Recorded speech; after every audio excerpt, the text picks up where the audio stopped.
selamat malam para sahabat dan cinema lovers. Senang sekali tadi kita sudah dihantarkan dengan film ABRI Masuk Desa yang begitu gamblang kita melihat ada represi di era Orde Baru seperti itu. Dan sungguh membahagiakan pula pada malam hari ini. Kita lihat di sini ada para sahabat dari Sabang sampai Merauke sudah berkumpul secara virtual ya untuk mengikuti acara selanjutnya yaitu launching dan bedah buku perlawanan film-film Banyumas terhadap Orde Baru. Tepuk tangan dulu dong. Baik, buku ini ditulis oleh Muhammad Taufikur Rahman atau biasa dipanggil Mas Topik, kemudian Mbak Aidatul Husna, kita biasa panggil Mbak Ai, dan juga saya, Dinda Susana.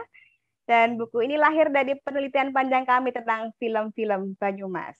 Baik, sebelum kita mulai acara, saya informasikan dulu bahwa acara ini akan terbagi menjadi 3 sesi. Yang pertama itu pemaparan dari penulis, yaitu dari Pak Taufik. Kemudian ada sesi diskusi dengan narasumber, Mas Adi Sumbogo dari BINUS, dan Mas Bowo, Direktur CLC Purbalingga. Setelah itu kita akan lanjutkan dengan tanya jawab. Dan jangan lupa dalam sesi tanya jawab ini ada door prize yang mengembirakan, 5 door prize. Oke, kita masuk pada acara yang pertama yaitu pemaparan dari penulis. Sebelum kita masuk dari pemaparan tersebut, saya bacakan dulu tentang biografi singkat penulis. Yang pertama yaitu Muhammad Taufikur Rahman, menempuh pendidikan S1 Sastra Inggris di UNES, dan S2 Ilmu Sastra Cultural Studies di Universitas Indonesia. Saat ini mengajar di Prodi Sastra Inggris Fakultas Ilmu Budaya Universitas Jenderal Sudirman. Bukunya yang sudah terbit adalah Frans Fanon, Kebudayaan dan Kekuasaan. Kemudian yang kedua ada Mbak Aidatul Husna, sudah menempuh S1 Sastra Inggris dan S2 Kajian Amerika di UGM, dan sekarang sedang S3 di Kajian Budaya dan Media di Universitas Gadjah Mada juga. Kemudian yang terakhir adalah Linda Susana, menempuh pendidikan S1 Sastra Inggris, S2 Magister Ilmu Susastra Undip, dan saat ini menempuh S3 Kajian Budaya dan Media di Universitas Gadjah Mada. Baik, untuk mempersingkat waktu, saya kira saya persilahkan pada Mas Topik untuk memaparkan sekilas tentang bukunya ini. Monggo Mas Topik.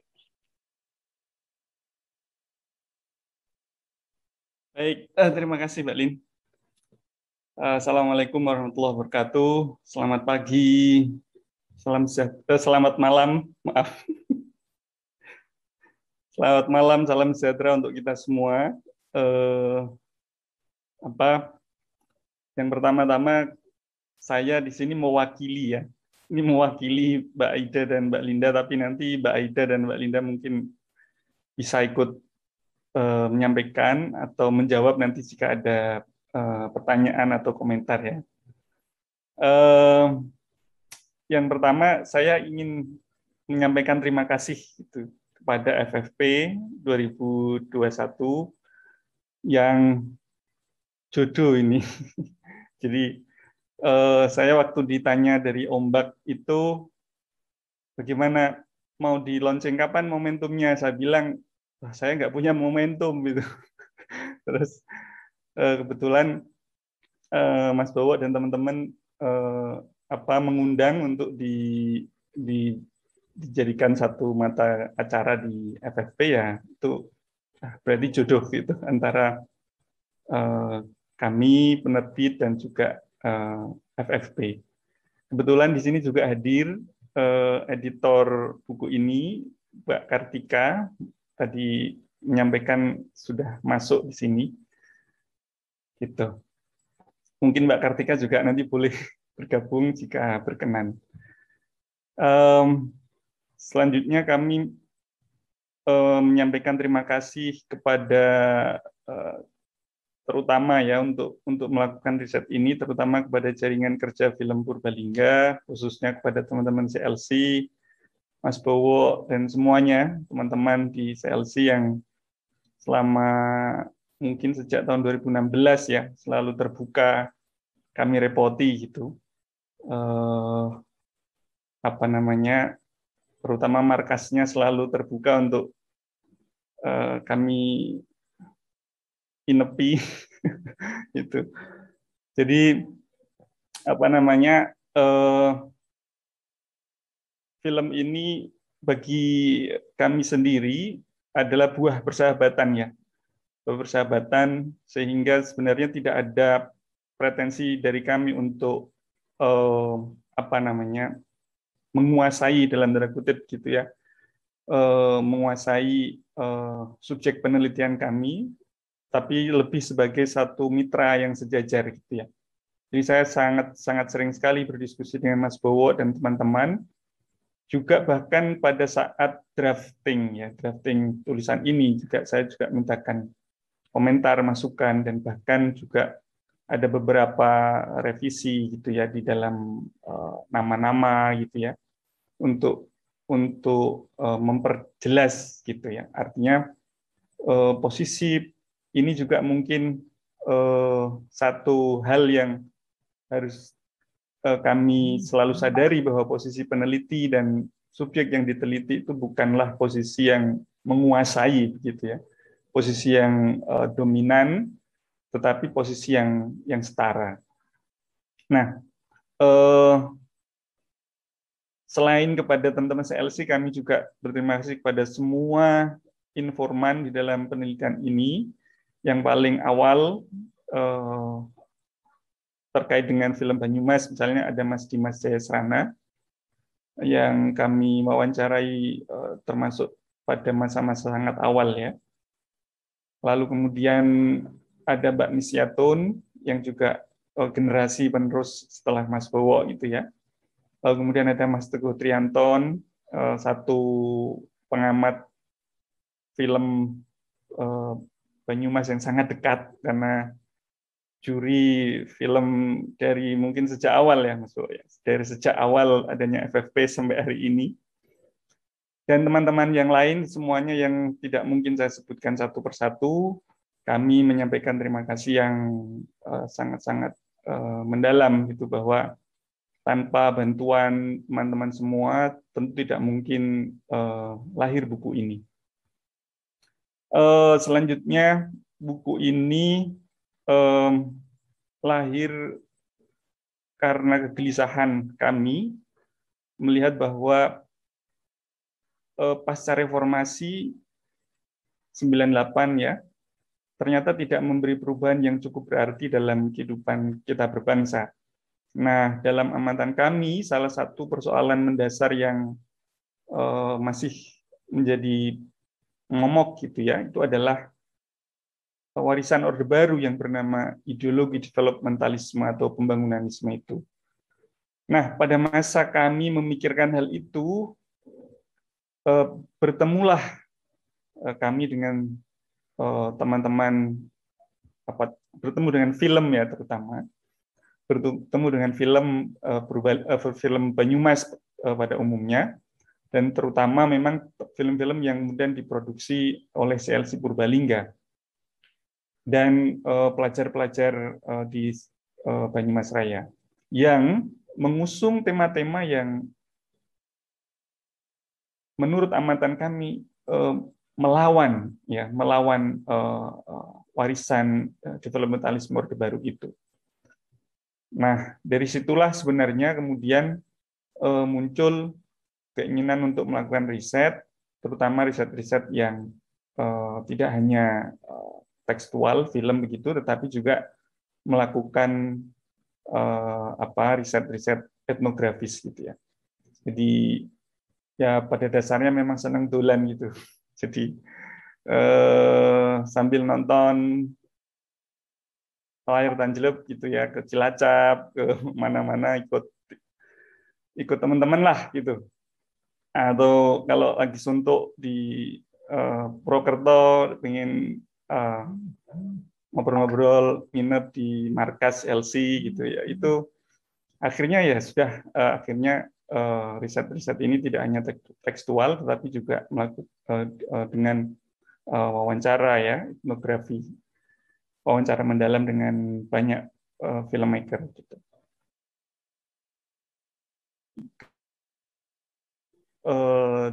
Kami juga sempat mewawancarai tidak hanya CLC ya, tetapi juga dengan teman-teman di Sangkan-Paran dengan Mas Insan ya. Tapi memang waktu yang sangat terbatas, waktu itu akhirnya ya tidak sampai mencakup ke Cilacap akhirnya. Mungkin nanti dikerjakan oleh teman-teman yang lain yang mungkin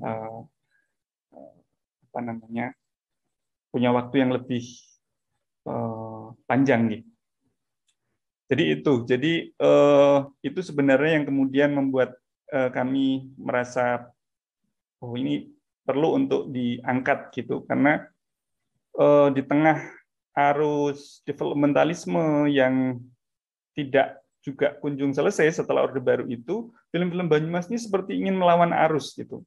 Jadi ketika orang-orang merayakan pergi ke kota, ya satu gambaran kecil tentang dominasi developmentalisme itu, film-film Banyumas justru mengajak orang untuk tetap di desa. Apa yang kemudian muncul yang kami sebut sebagai meninggalkan Jakarta itu ya, meninggalkan Jakarta. Jadi Jakarta tidak dipandang lagi sebagai pusat, gitu, tetapi bagaimana orang tetap bisa bertahan di desa. Tema-tema itu saya kira yang sangat kuat ya di film-film Banyumas Raya yang ya mungkin yang memang kelahirannya itu memang muncul di Purwokerto gitu, lalu kemudian berkembang di Purbalingga gitu. Dan saya kira itu yang tema utama yang pertama yang mengundang penelitian ini.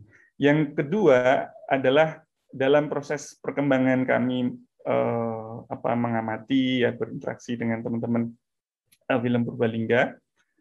Secara kebetulan saya lupa sejak tahun berapa ya, mungkin 2016 atau 2017 saya menjadi juri di Festival Film Purbalingga termasuk tahun ini. Kebetulan saya mendapatkan eksklusivitas gitu ya, karena saya bisa menonton film-film yang masuk gitu. Dan terutama film-film yang belakangan ini muncul juga mencoba melawan warisan Orde Baru kaitannya dengan dominasi militerisme.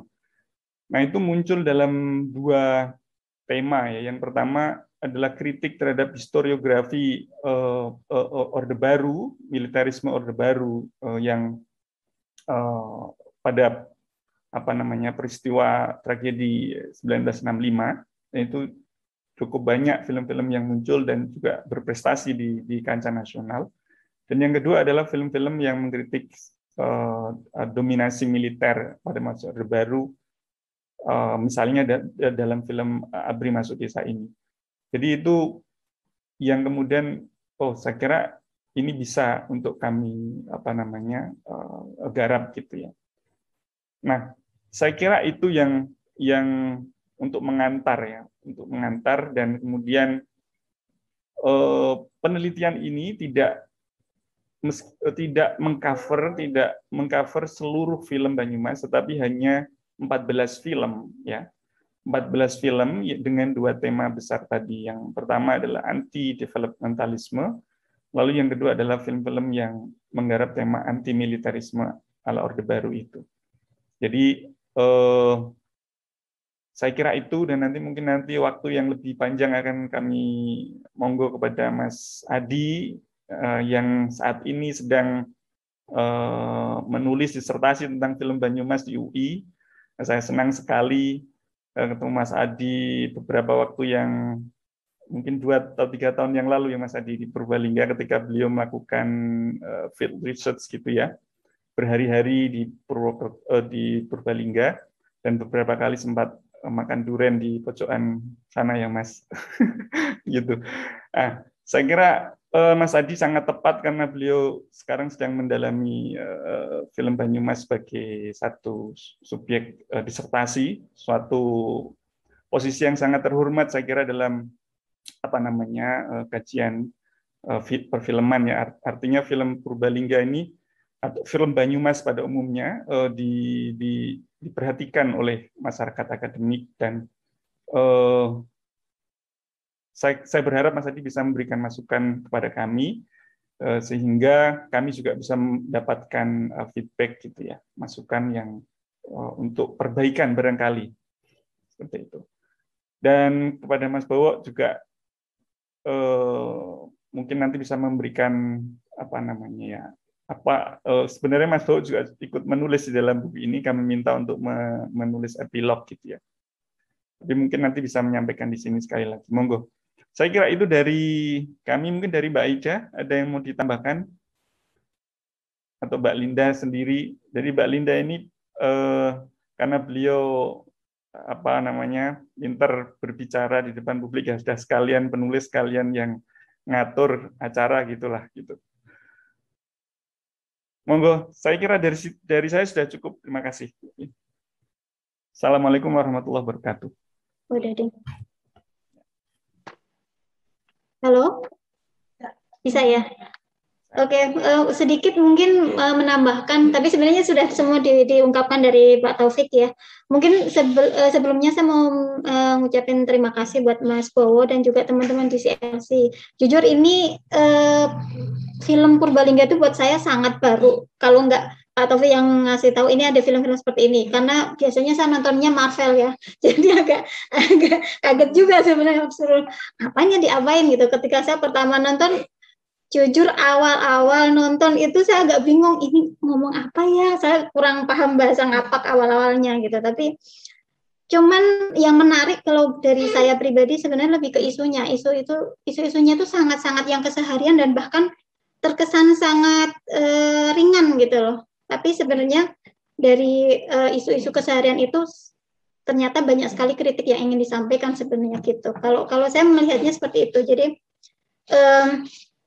pada posisi yang dengan film yang sangat pendek misalnya ya, film-film yang dengan durasinya berapa menit, tapi kita bisa melihat isu-isu yang sangat kaya sebenarnya. Itu saja sih, banyak belajar dari situ saya sebenarnya. Oke, terima kasih, itu saja tambahnya. Mbak Linda mungkin. Ya, terima kasih. Kalau dari saya sendiri, lokalitas yang dibawa dalam film-film Banyumas itu luar biasa menarik.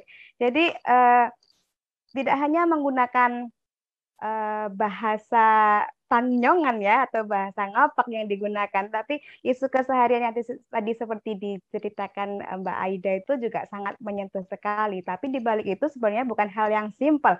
Ada banyak makna ideologis yang bisa kita gali seperti itu. Ya, saya kira itu saja dari kami penulis. Nanti bisa kita lanjutkan dalam diskusinya ya. Oke. Selanjutnya kita masuk pada sesi diskusi. Saya persilahkan kepada Mas Tri Adi Sumbogo, tapi sebelumnya saya baca dulu biografi singkatnya ya.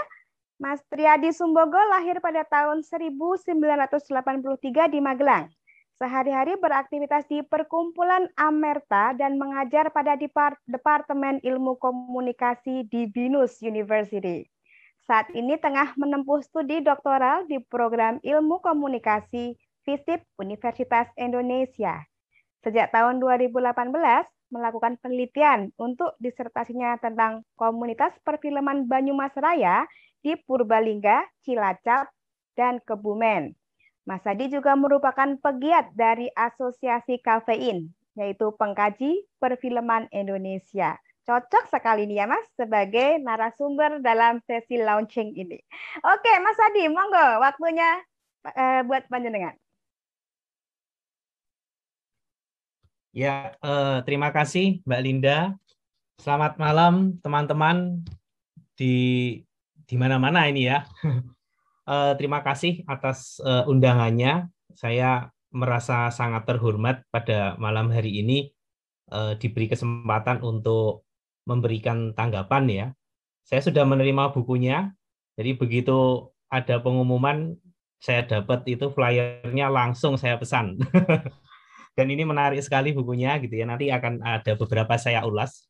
Kemudian saya mengucapkan terima kasih juga kepada Mas Bowo Laksono, teman-teman CLC Purbalingga, kemudian teman-teman di JKFB dan seluruh partisipan yang hadir di sini. Izinkan saya untuk bisa berbagi. Saya izin untuk bisa berbagi lewat ini ya, share screen ya. Karena kalau ini kan Mas Taufik, Mbak Linda, Mbak Aida kan sudah ada bukunya, tinggal menyampaikan ya. Mas Bowo tadi ada filmnya, tinggal menyampaikan. Jadi saya minta izin untuk berbagi ya, ini berbagi, dan saya masih sebenarnya penelitian saya juga masih work in progress ya. Jadi justru saya sangat berterima kasih gitu ya mendapatkan kesempatan untuk apa ya istilahnya, ini jadi bagi saya terus terang ini jadi semacam semacam mini conference gitu ya, yang untuk kemudian saya juga dapat masukan gitu ya. Jadi saya benar-benar terima kasih gitu ya mendapatkan kesempatan ini. Baik, saya izin untuk bisa berbagi. Oke. Apakah sudah bisa dilihat?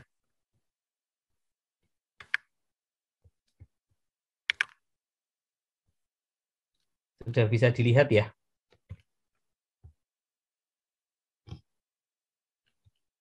Mudah-mudahan ini ya tidak terlalu lama ya, biar kita nanti lebih banyak berdiskusi. Ya, sudah. Ya, saya ingin berbagi aja ini ya.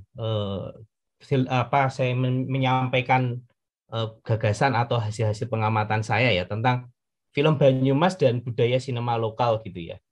Jadi ketika berbicara tentang Banyumas itu memang pada akhirnya menarik ya. Mengapa ini terus terang menjadi apa ya? Saya semacam terpanggil terus terang ya. Mengapa kemudian akhirnya saya memilih topik ini? Karena saya juga dibesarkan di Banyumas dalam arti tertentu ya. Saya S1 di Unsud gitu kan. Dan mengalami bagaimana awal mula perfilman Banyumas itu bergerak gitu ya. Aktor-aktor utama, aktor-aktor kunci awal itu kemudian menggerakkan aktivitas kebudayaan ini. Baik, ini saya izin Mas Taufik dan Mbak Linda gitu ya untuk menyampaikan ini covernya seperti ini ya buat teman-teman yang belum mungkin belum mendapatkan e-flyer-nya gitu ya. Perlawanan film-film Banyumas terhadap Orde Baru ya. Masih grace gitu ya bulan ini, dan semoga penerbitnya ada di sini dan bisa nanti, karena ini penting banget. Sekali lagi film ini buku ini menjadi penting gitu ya, karena dari penelusuran saya sampai hari ini memang perfilman di Banyumas sudah mulai mendapatkan perhatian ya. Baik dari scholar di lokal Banyumas, dalam hal ini adalah Unsud dan beberapa universitas sekolah bahkan ya yang mulai menulis, tapi juga di Indonesia pun, dalam konteks Indonesia juga sudah semakin banyak yang mengamati perfilman di Banyumas. Jadi, dan buku ini semakin melengkapi berbagai macam kajian tentang perfilman Banyumas. Nah, ini saya sebenarnya mencoba mengambil sari pati ya dari buku itu ya, sedikit memberikan apa istilahnya ya, apa namanya kalau dalam film, sedikit bocoran lah katakanlah gitu ya, untuk Bapak dan Ibu teman-teman memahami ya. Jadi dalam film ini yang saya tangkap bahwa film Banyumas itu teman-teman mendefinisikan bahwa ideologi utamanya adalah nativisme dan lokalisme gitu. Lalu kemudian film Banyumas adalah film yang diproduksi di Banyumas oleh komunitas sineas muda Banyumas gitu ya. Dan konten-kontennya tentang kebanyumasan gitu. Kebanyumasan itu ya orang Banyumas, lokalitas Banyumas, bicara juga tentang sosial budaya Banyumas, dan juga ekonomi politik Banyumas. Jadi bagi saya film ini mampu menangkap apa ya, secara menyeluruh ya, dan meskipun filmnya kayaknya ngeri gitu ya, perlawanan film-film Banyumas terhadap Orde Baru, tapi begitu masuk ke dalam itu menarik sekali karena disampaikan dengan narasi yang menyenangkan menurut saya ya. Storytellingnya juga asik gitu ya. Jadi penting untuk kemudian kita baca untuk memahami bagaimana budaya sinema di Banyumas ini berkembang begitu. Kemudian ini sedikit lagi nih apa yang kemudian dibahas ya, tadi sudah sebenarnya dibahas ya tentang apa namanya buku yang kemudian sudah diterbitkan oleh diterbitkan oleh Mas Taufik dan teman-teman ya. Nah, jadi memang bicara tentang isu utama film Banyumas di anti developmentalisme, kemudian perlawanan terhadap kebijakan urbanisasi, marginalisasi desa dan orang-orangnya gitu ya. Lalu di bab 1 juga bagaimana konteks demokratisasi di Indonesia pasca 98, perkembangan teknologi internet gitu ya, media rekam dan jejaring perfilman independen. Dan memang ini yang kemudian menjadi latar dan betul banget gitu ya, karena ya saya ikut mengalami ya pada masa itu ya 2001 itu awal saya masuk kuliah di Unsud ya pada akhirnya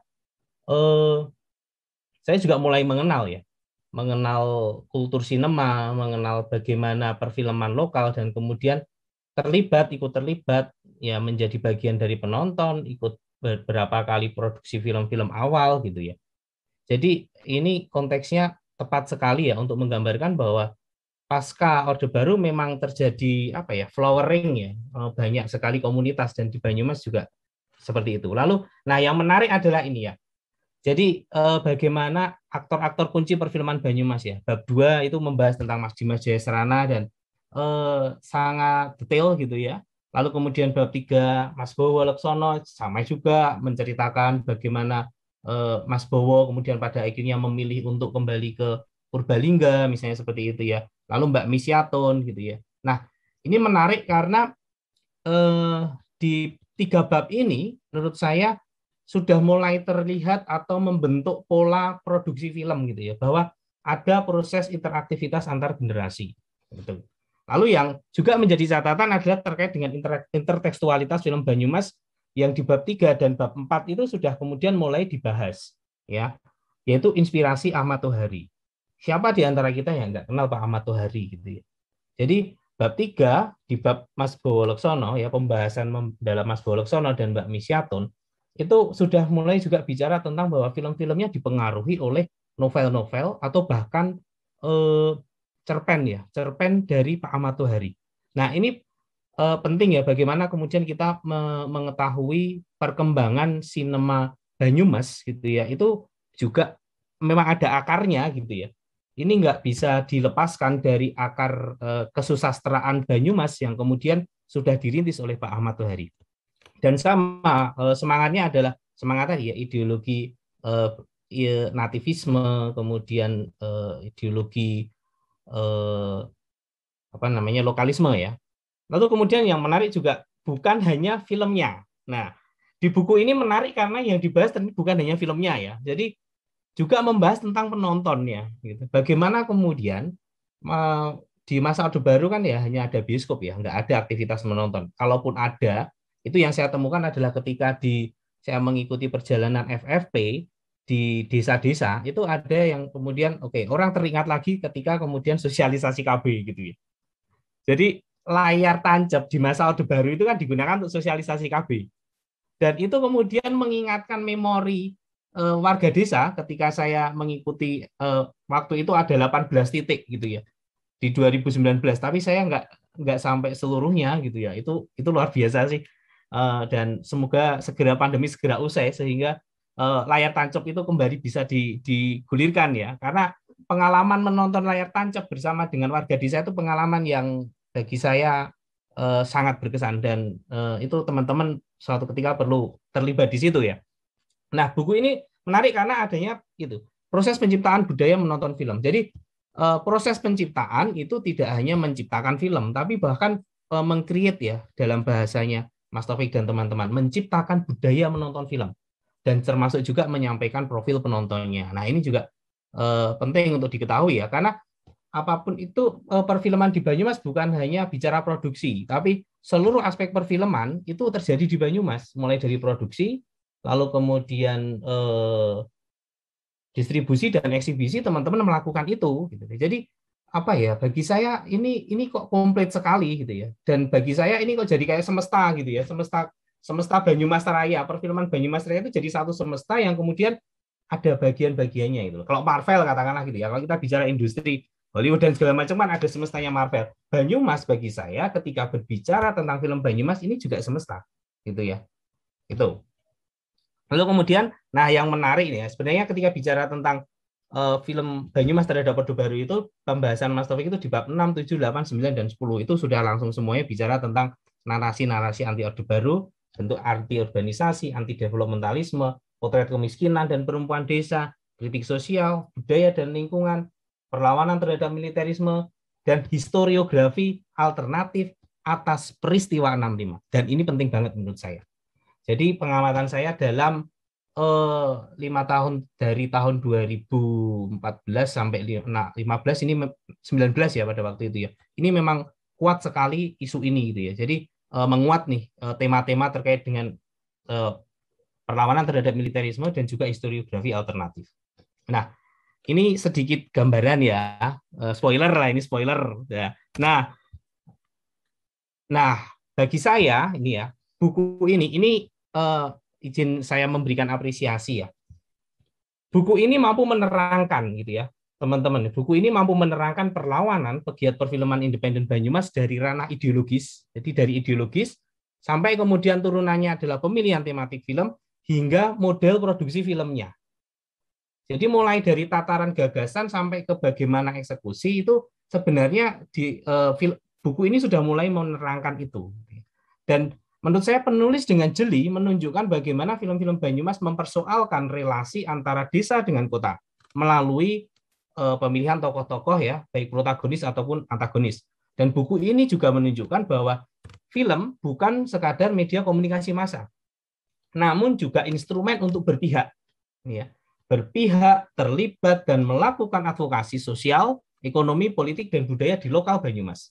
Nah, penulis buku ini juga menyajikan data bahwa film-film Banyumas ya, dan dalam hal ini secara khusus memang sineas Purbalingga ya, tadi sudah disampaikan oleh Mas Taufik, membatasi dalam 14 film ya, itu adalah lebih banyak ke sineas Purbalingga. Nah, nanti saya akan mengajak teman-teman untuk kita sedikit melihat wilayah ya atau lokus pengamatan ya. Tadi Mas Taufik juga sudah menyatakan sampai ke Cilacap dan segala macam. Nah, nanti saya akan memberikan sedikit gambaran tentang itu. Untuk menggugat pengetahuan dominan gitu ya.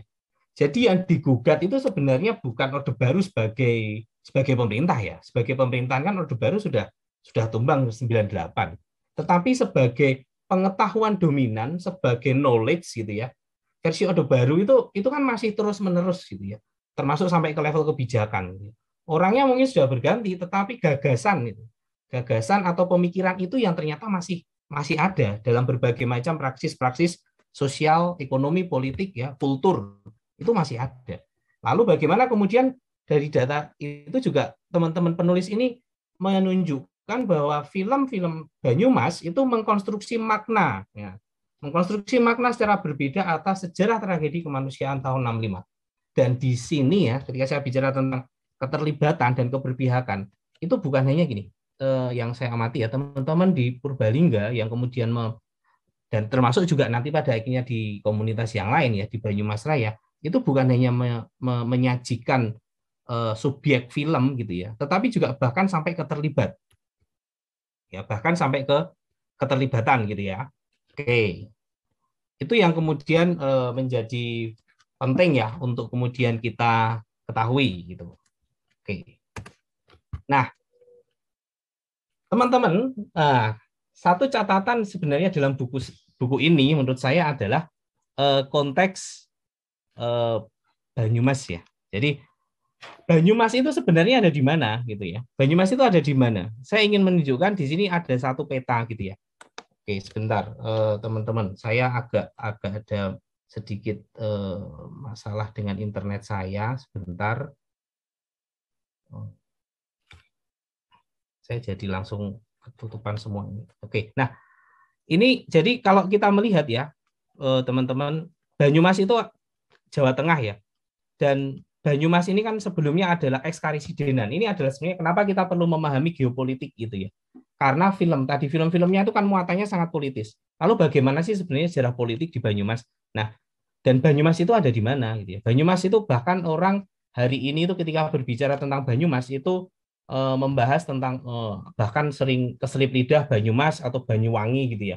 Itu dua tempat yang berbeda gitu ya.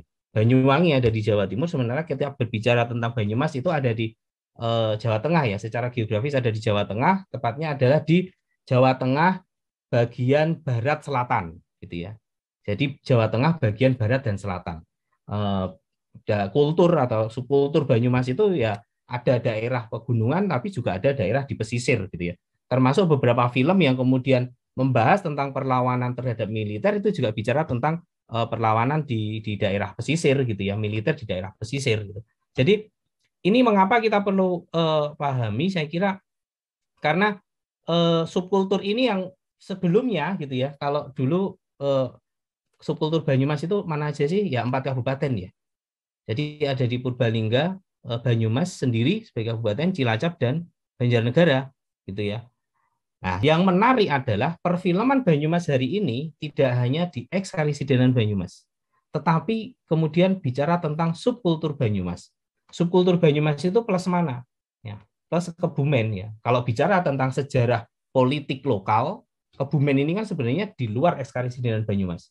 Tetapi hari ini kemudian perfilman Banyumas itu berkembang, tumbuh, dan kemudian terjadi interaksi antar kota, antar titik itu ya, dengan Kebumen. Dan ini yang menurut saya penting untuk kemudian kita amati ya, karena aktivitas teman-teman di Purbalingga itu juga bukan hanya di Purbalingga sebenarnya gitu ya, tapi interaksinya itu ya antar kota seperti ini. Oke ya, ini yang kita perlu pahami. Nah, lalu ya, nah ini sebenarnya buku ini jodoh bener, Mas Taufik. Saya sepakat buku ini adalah mendapatkan momennya, buku ini tepat gitu ya. Karena apa? Karena sebenarnya hari ini, bukan hari ini sih ya, tahun ini itu sebenarnya kilas sejarah 20 tahun perfilman Banyumas. Di buku Mas Taufik juga disampaikan bahwa film pertama Banyumas itu juga tahun 2001 ya. Hari ini tahun 2000, saat ini 2021. Artinya sudah 20 tahun perfilman Banyumas itu ada, kemudian mengada, bergerak gitu ya. Nah, yang kemudian siapa yang kemudian menginisiasi, siapa yang kemudian menggerakkan? Ya pemuda gitu ya, pemberdayaan pemuda. Jadi film Banyumas itu film yang berbicara pada akhirnya adalah bagaimana pemuda itu terberdayakan gitu ya, atau youth empowerment. Nah, ini saya kemudian ketika bicara tentang youth empowerment itu atau pemberdayaan pemuda, itu saya ingat gitu ya, komunitas film pertama di Banyumas itu sebelum CLC ini ya. Jadi ini saya mau bicara pra JKFB gitu. Jaringan Kerja Film Banyumas itu adalah Youth Power yang juga ditulis di buku ini ya. Nah, ini satu tagline yang kemudian perlu saya garis bawahi bahwa saya ingat benar gitu ya. Tagline-nya adalah You can fool the youth. Artinya apa? Kamu tidak bisa membodohi anak muda gitu ya. Dan itu inline dengan apa yang disampaikan di buku ya, bahwa ya memang disitulah kemudian anak muda bisa memberikan suaranya gitu ya. Lalu kemudian dalam 20 tahun ini di perfilman Banyumas, film pendek dan juga perkembangan dinamika perfilman ini adalah, menurut saya ini adalah bagian dari interdependensi gitu ya. Jadi bukan semata-mata film independen gitu ya, tapi film yang pegiat-pegiatnya itu saling tergantung, saling mendukung satu sama lain gitu.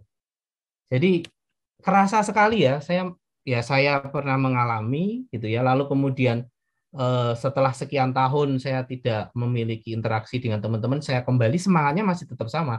Semangat saling mendukung, semangat saling berbagi itu sangat kuat gitu ya. Kolektivismenya itu sangat kuat, komunalisme sangat kuat. Sehingga saya tidak heran ketika kemudian ini bisa long life gitu ya, 20 tahun dengan tetap terus konsisten, kemudian festival juga 15 tahun tetap berjalan dengan segala macam dinamikanya gitu ya. Apakah kemudian ini lempeng-lempeng aja? Ya banyak sekali tantangannya gitu ya. Enggak mungkin apa ya, enggak seindah misalnya kita melihat wah ini banyak film dan segala macam, tapi luar biasa bagaimana aktivitas teman-teman itu bergerak gitu ya. Lalu kemudian identitas lokal gitu ya, yaitu penginyongan ini sangat kuat tadi ya, seperti hal yang pertama terkait dengan nativisme. Lalu kemudian komitmen. Nah, komitmen terhadap yang lokal. Seluruh film-filmnya semuanya ke lokal. Lokalitas. Eksplorasinya adalah eksplorasi tentang lokalitas. Ya, jadi pertanyaan besar misalnya begini, yang saya temukan, teman-teman izin berbagi ya. Ketika kemudian melakukan riset itu, teman-teman selalu melakukan riset. Jadi menarik sekali ketika kemudian melalui film itu mengajarkan riset untuk anak-anak muda, bayangin. Anak-anak SMA, bahkan anak-anak SMP, lalu yang terakhir kemarin teman-teman CLC melakukan untuk anak-anak SD. Jadi perfilman Banyumas itu komplit ya. Aktor-aktornya itu mulai dari SD ada, SMP ada, SMP ada, yang anak kuliahan awal-awal memang anak kuliahan dari Unsud ya. Tapi kemudian dalam perkembangannya yang kemudian menjadi input dalam proses aktivisme kultural di Banyumas itu bukan mahasiswa, justru anak-anak SMP dan SMA ya, SMK yang kemudian banyak filmnya yang bisa kita lihat pada hari ini gitu. Nah, itu yang kemudian komitmen lokal itu yang kemudian sangat kuat ya. Lalu selanjutnya adalah saya melihat bahwa teman-teman aktivis di sini ya, mulai dari yang tadi disebutkan di bab-bab buku, ada Mas Dimas, Mas Bowo, Mbak Miss Yatun, dan tentu ada aktor-aktor yang lain juga yang disebutkan di buku itu. Bagi saya memaknai atau memandang teman-teman ini adalah inovator kebudayaan gitu ya. Inovator kebudayaan. Jadi cultural inovator gitu ya. Karena apa? Ini itu budaya yang sama sekali nggak ada sampai Orde Baru tumbang itu nggak ada. Tapi setelah Orde Baru tumbang, barulah kemudian terjadilah dia, background-nya sudah disampaikan oleh teman-teman di penulis buku, teman-teman menjadi inovator-inovator kebudayaan, menggunakan media baru yang pada waktu itu bahkan untuk produksi saja disebutkan harus meminjam dan segala macam, tapi kemudian mampu menciptakan satu kebudayaan baru. Ini menarik ya. Nah, yang kedua adalah kesadaran berjejaring. Nah, ini yang kemudian ingin saya ulas lebih lanjut ya. Kesadaran berjejaring untuk apa? Saling memperkuat gitu ya. Untuk saling memperkuat. Dan adanya desentralisasi budaya ya dalam satu semesta yang tadi saya sebutkan ya. Film Banyumas itu dalam satu semesta begitu. Lalu kemudian bahwa perfilman Banyumas itu adalah bagian dari praksis sosiopolitik ya, sosiokultural dan juga ekonomi politik lokal ya, dan kemudian melalui budaya, melalui kesenian dan melalui sinema ini sebenarnya adalah bagian dari praksis ya, praksis gitu. Oke, sedikit lagi ya. Ini Mbak, saya masih punya waktu berapa menit biar nggak kepanjangan juga? Masih 5 menit, Mas. Oh, 5 menit. Oke, 5 menit ya. Berarti cepat aja ini ya kalau 5 menit. Nah, ini saya agak terbata-bata karena ini layar saya tuh biarpet itu. Nah, ini sebenarnya saya ingin menunjukkan bagaimana kemudian perfilman Banyumas itu tidak hanya di Purbalingga ya, tapi juga ini tadi ya ketika saya berbicara tentang desentralisasi pusat-pusat kebudayaan ya ada di Purbalingga, ya ada di Cilacap, yang kemudian kalau kita menggunakan bahasa ekonomi politik itu ada proses spasialisasi yang kemudian di 5-6 tahun terakhir ini juga tumbuh dan berkembang di Kebumen gitu ya. Nah, ini saya ingin menunjukkan bagaimana perkembangannya ya, generasi gitu ya. Kalau sekarang teman-teman di tren di revolusi industri kan 1.0, 2.0, 3.0, nah ini sama juga di Banyumas juga demikian ya, karena sifatnya komunitas ya, awalnya ada 3, lalu kemudian 2 gitu ya, CLC dan jadi CLC dan komunitas Sangkan Paran di Cilacap ini menjadi bagi saya melihatnya adalah tulang punggung ya, benar-benar ya. Lalu kemudian sekarang ditambah lagi teman-teman di Kebumen ini menjadi satu jaringan yang saling memperkuat, saling berinteraksi dan saling melengkapi saya kira itu. Nah, ini beberapa catatan saya ya tentang memaknai produksi film di Banyumas Raya dalam 2 dekade ini. Ya, yang pertama sebenarnya film ya bagian dari media literasi ya. Teman-teman diajak untuk mulai dari nonton, selalu menonton. Dan kalau kemudian saya ingat gitu ya, bahwa adanya film-film tadi ya historiografi alternatif itu juga karena proses membaca gitu ya, proses nonton film-film sebelumnya dan kemudian proses riset dan selalu ada proses dialog di antara pegiat perfilman ya. Meskipun generasinya itu berbeda gitu ya. Generasinya berbeda tapi dialog diskusi itu berjalan untuk bagaimana menghasilkan film yang memiliki nilai, film yang memiliki value gitu ya, film yang memiliki keberpihakan gitu. Jadi filmnya itu benar-benar berdasar atas pengamatan hasil keseharian begitu. Benar-benar keseharian menulis dan memproduksi.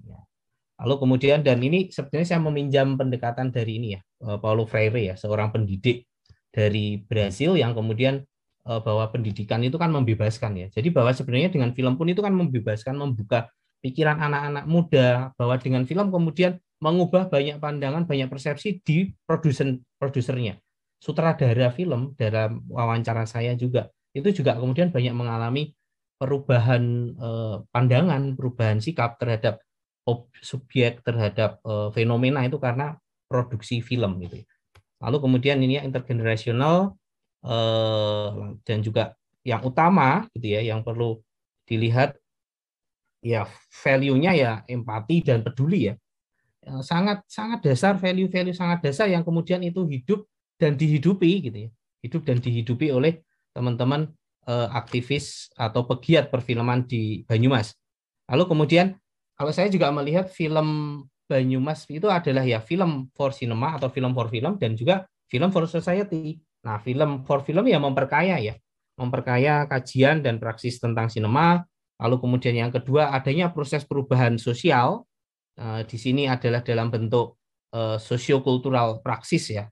Praksis sosiokultural baru gitu ya. Budaya sinema itu akhirnya baru dan membangun satu semesta baru di Banyumas Raya.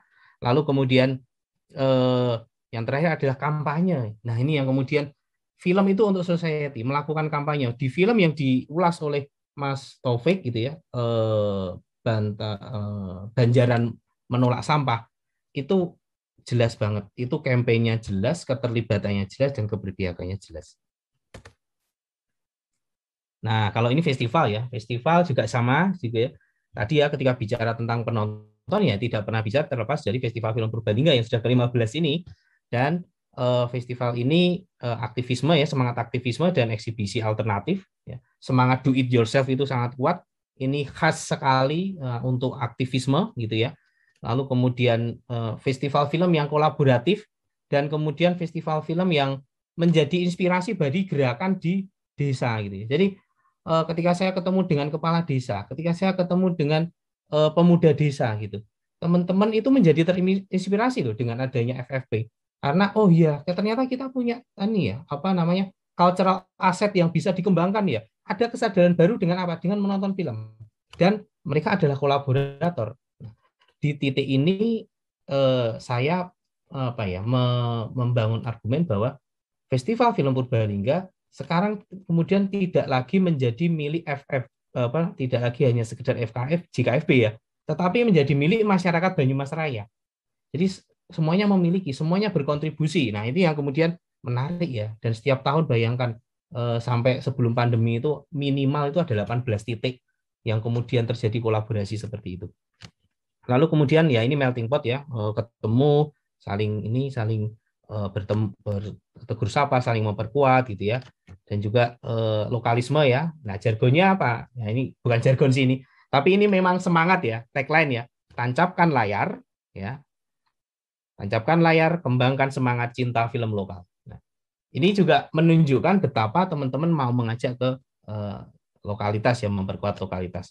Lalu kemudian ya eksibisi film ini bagi saya adalah bunga ya, bunga yang kemudian eksibisi produksi apa yang dilakukan oleh teman-teman ini sebenarnya bunga yang kemudian melawan tiran ya, melawan gagasan besar yang masih hari ini masih terus ingin mengukuhkan dominasinya, yaitu ya tadi gagasan-gagasan warisan Orde Baru. Ya, jadi ini sedikit ini terakhir ya. Jadi apa yang disampaikan oleh Mas Bowo melalui filmnya itu mengingatkan saya atas satu puisi yang penting banget gitu ya.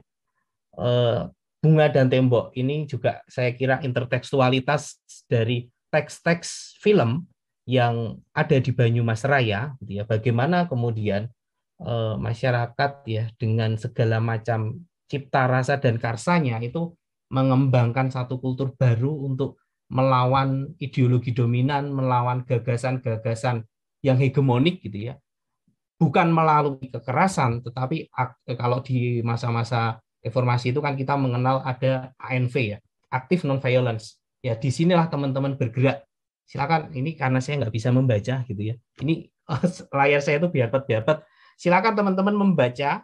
Silakan teman-teman langsung melihat ini ya masing-masing teksnya, karena bagi saya inilah yang mencerminkan ya, mencerminkan bagaimana bunga ya, kalau saya di sini ya, bunga sinema atau bunga perfilman Banyumas itu tumbuh dan melawan hegemoni dan dominasi pengetahuan Orde Baru.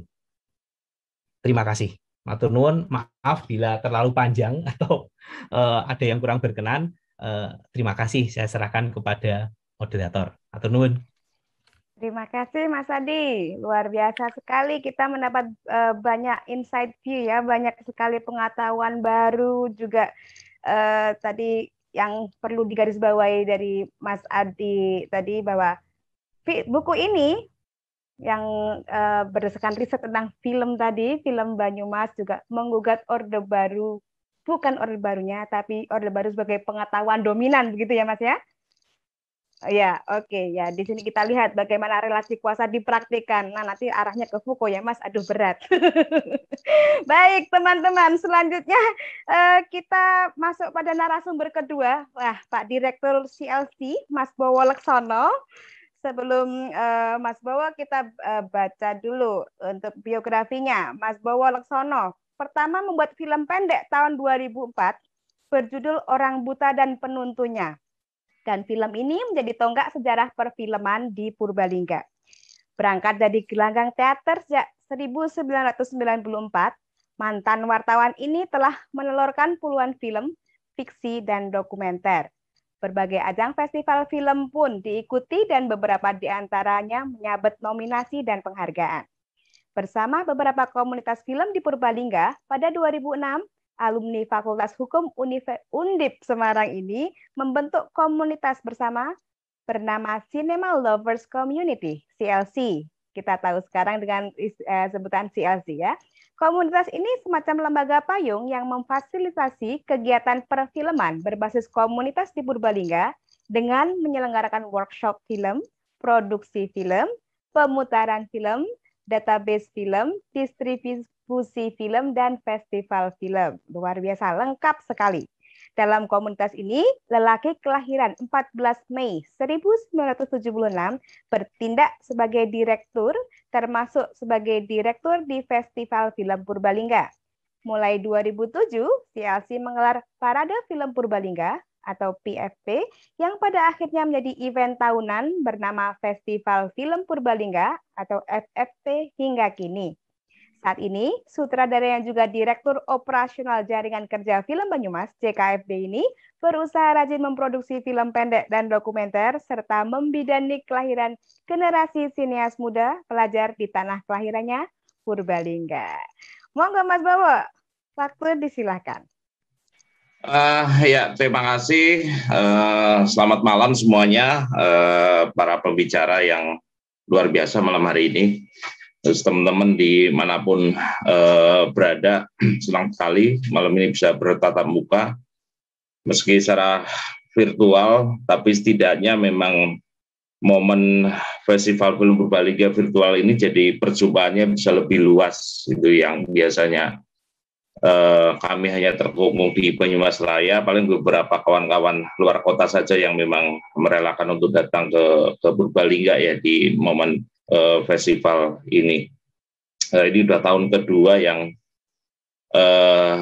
kami mencoba tetap bertahan, bukan karena dipaksa, tapi karena memang banyak hal yang memang ini harus terselenggara gitu. Artinya dari sisi waktu yang biasanya kami di bulan Juli paten memang ya, karena pertimbangan pertama itu bulan di mana tidak hujan gitu kan, karena dulu sempat di bulan April, di bulan Maret itu kan lagi hujan-hujannya, jadi ada pertimbangan itu. Terus pertimbangan juga ketika Rancap itu anak-anak sekolah itu sedang libur itu, tapi di pandemi ini jadi tarik ulur ya.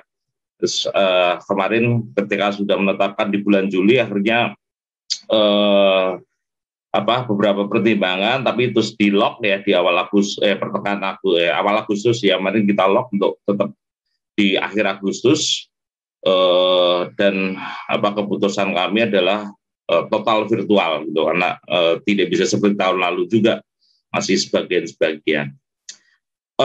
Terima kasih dengan lahirnya buku ini ya, ini mungkin buku pertama yang setidaknya lengkap membicarakan tentang perfilman Banyumas, karena sebelumnya yang banyak sekali tulisan-tulisan dalam bentuk artikel, terus bahkan skripsi, tesis, terus ini ada beberapa yang lagi jalan disertasi, termasuk Mas Adi, terus ada Mas Samsul Bari ya, yang lagi S3 di ISI Solo juga.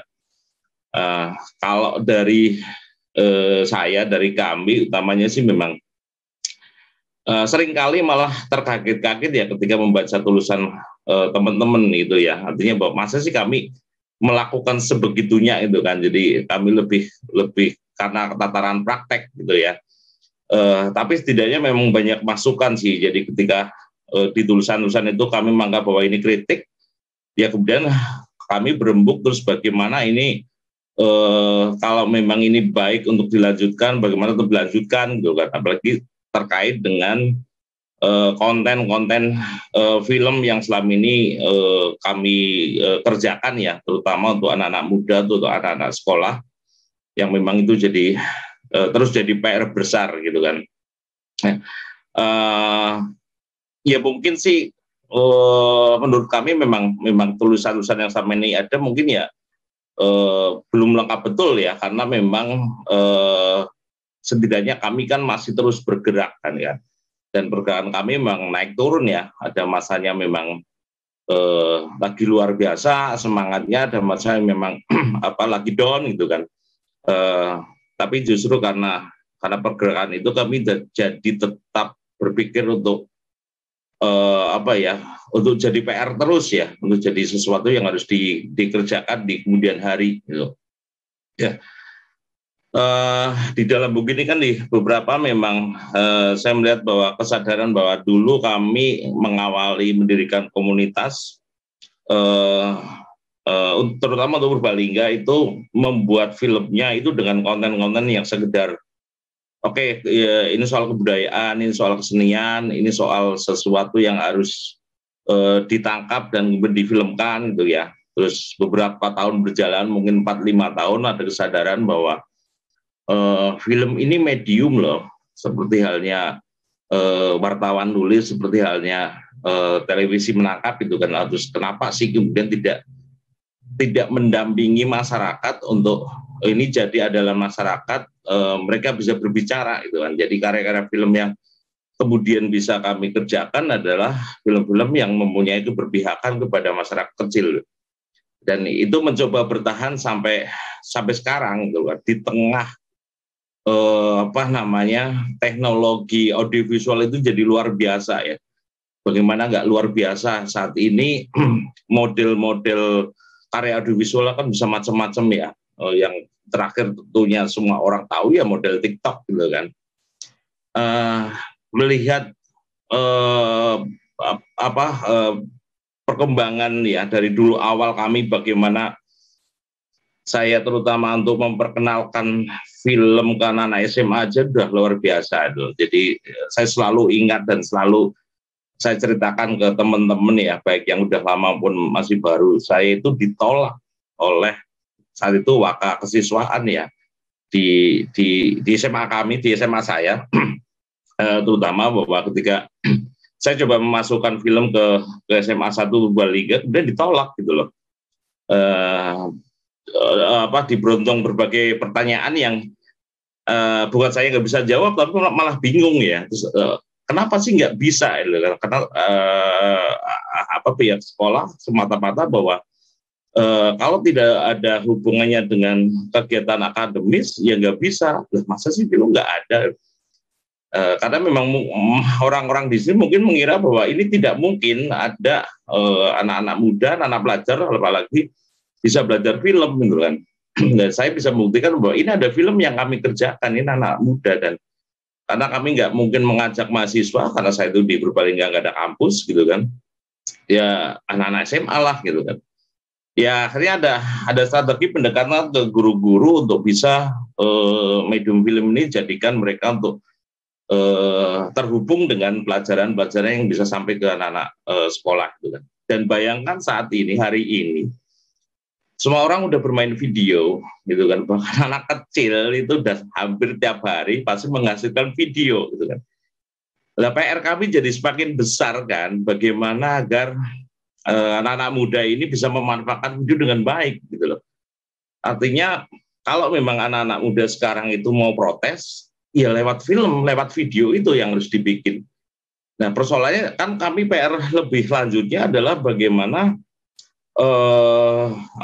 kreativitas filmnya kan. Kalau kami selalu langsung ngomong bahwa yaudah bikin fiksi seperti ini, bikin dokumenter, ya pasti kaget gitu kan. Itu untuk anak-anak tertentu lah, terutama untuk anak SMA gitu kan. Kalau untuk kebanyakan ya nggak bisa, mesti hal-hal simpel yang sekiranya memang di dalam situ punya makna ya, yang memang untuk kepentingan mereka ya. Saya berpikir bahwa anak-anak muda desa terutama yang sebenarnya sampai sekarang itu kami merasa belum bisa berhasil gitu ya, belum bisa berhasil menahan bagaimana anak desa itu tidak untuk ke kota. Ini sebenarnya perjuangan yang sangat panjang gitu kan, seperti yang dikatakan di bukunya Pak Taufik ini dan teman-teman. Kami belum merasa berhasil nih bagaimana film itu bisa menahan anak-anak muda untuk tidak ke Jakarta, bisa mengembangkan diri, tetap di desa, tetap di kampung, ya, menjadi orang yang sukses gitu. Nah, ini sebenarnya kan sejalan dengan undang-undang desa yang juga gagal kan, undang desa yang juga tidak mampu menahan anak muda tetap di desa. Banyak faktor tentunya ya, selain juga bagaimana pemerintahan desa yang juga tidak berhasil, padahal mereka anggaran desa banyak sekali, itu kan tujuannya kan agar anak-anak muda desa tidak ke kota gitu kan. Dan kami merasa bahwa kami masih belum berhasil. Iya, pasti akan coba membuat program-program apa sih ya yang nanti untuk cocok untuk anak-anak muda desa gitu kan, agar mereka dengan film bisa bertahan di desa dan bahkan bisa mengembangkan desa itu kan. Ada konsep-konsep itu kan, tergantung nanti waktu yang tepat, pembiayaan yang tepat, agar program ini bisa berjalan gitu kan. Perencanaan ini sudah ada sebenarnya sebelum pandemi ya, karena pandemi jadi kami berpikir ulang akan seperti apa, seperti itu sih. Nah, berbagai kalangan orang sebenarnya sudah kita coba untuk belajar film ya. Tadi yang dikatakan Pak Taufik bahwa kami juga sudah mencoba ke anak-anak SD itu kan, terus SMP, SMA jelas. Bahkan saat ini saya dengan Mas Iskandar itu lagi coba mengajar lewat program GSMS, Gerakan Siswa Masuk Sekolah, kembali ke anak-anak SMP ya. Jadi usia yang kami anggap nanggung karena SMA tidak, SD juga tidak. Dan pertama kali saya masuk ke kelas GSMS itu jadi bingung. Kenapa bingung? Pertama, ternyata anak-anak itu memang belum pernah masuk kelas dengan selama pandemi ini. Jadi saya guru pertama, saya orang pertama sebelum guru-guru mereka yang ketemu dengan mereka, meskipun mereka udah dibagi kelasnya itu kan. Jadi saya pertama, terus kemudian saya bingung ini akan seperti apa, apakah anak-anak SMA ini akan bertindak seperti anak SMA atau tetap anak-anak SD? Ya secara kelakuan mungkin mereka tidak seperti anak SD ya. Kalau anak SD langsung mereka akan bermain-main dan sebagainya. Tapi sebenarnya itu yang diharapkan. Nah, ternyata anak SMP ini diem. Saya juga nggak ngerti apakah mereka paham atau enggak. Gitu. Tapi setelah pertemuan 3-4 kali ya sudah mulai cair ya. Meskipun masih susah soal komunikasi. Tentu beda ketika anak-anak SMA. Gitu. Kalau anak-anak SD sih tidak perlu komunikasi virtual, tentunya harus ketemu langsung dengan mereka lah. Seperti itu sih. Ya, ya mungkin saya nggak bisa berlama-lama biar nanti banyak pertanyaan aja, mengupas buku yang pasti pasti saya mewakili teman-teman juga terima kasih sekali telah ditulis. Jadi ada medium lain yang mencoba menggarap aktivitas kami, karena selain buku juga ada beberapa film yang digarap oleh teman-teman, bahkan ada film panjang dari Mas Yuda Kurniawan yang sempat memfilmkan kami tentang perjalanan beberapa tahun ya risetnya, dan ke depan saya juga berharap banyak sekali yang bisa mencatat ya dalam medium apapun, karena bagi kami itu sebuah kritik gitu ya, itu sebuah kritik apa nih yang kurang, karena kadang kami merasa bahwa aduh harusnya nggak seperti ini sih, harus bisa lebih gitu kan, ke depan akan seperti apa. Dan biasanya momen festival ini, pasca festival, kami langsung evaluasi ya, kami evaluasi dengan teman-teman Banyumas Raya ini ke depan harus seperti apa nih. Ya kayak kejadian festival tahun ini itu kan, saya benar-benar merasa mati ini, saya benar-benar merasa nggak bisa apa-apa itu kan, karena andalan kami itu cuma guru pembina itu kan. Sekolah-sekolah yang nggak ada guru pembinanya, mereka habis gitu loh, nggak bisa menghubungkan anak-anaknya untuk produksi film itu. Sementara kami kan lebih di luar lagi, karena kami biasanya hubungannya dengan pihak sekolah atau dalam ini guru pembina itu kan. Nah, belum ngomongin soal konten dan sebagainya, film-film dari teman-teman SMA itu yang kemudian aduh iya ya ini nggak tersentuh sama sekali, nggak tersentuh pemikiran mereka, karena biasanya saya akan mengajak anak-anak itu untuk berdiskusi sembari saya menilai seperti apa nih kemampuan anak-anak. Saya harus memasukkan apa nih ke otak mereka itu kan, agar memahami banyak hal di sekeliling mereka, agar peka sebenarnya soal kepekaan aja sih yang dibutuhkan, agar mereka ketika memegang kamera itu sudah jelas mau apa, mau ngapain, apa yang harus dilakukan. Jadi tidak bingung nanti yang dihasilkan juga seperti apa yang diharapkan sebenarnya. Jadi ada keberpihakan bahwa kemampuan mereka, terus apa yang dibuat itu memang berpihak ke masyarakat pada umumnya. Saya pikir itu aja sih dari saya, sambil nanti tunggu banyak mungkin pertanyaan dari peserta diskusi. Itu saja, terima kasih. Baik, terima kasih Mas Bowo. Ya, begitu berat sebenarnya perjuangan dari CLC ini ya Mas, apalagi di masa sekarang. Oke. Baik teman-teman, untuk sesi selanjutnya adalah sesi tanya jawab. Kita akan membagikan satu buku dulu untuk satu pertanyaan pertama. Silakan dibuka mikrofon, dibuka videonya, dan bisa raise hand dulu. Jadi saya bisa langsung meminta untuk berbicara. Silakan.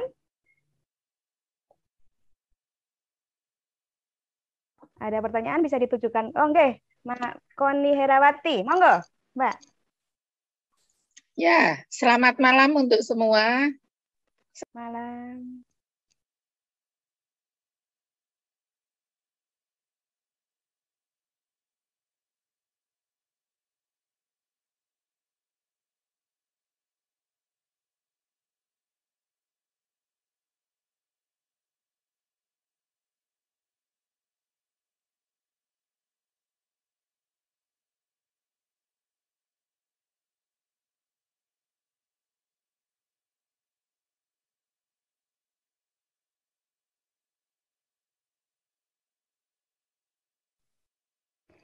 Halo, silakan Mbak Koni Herawati.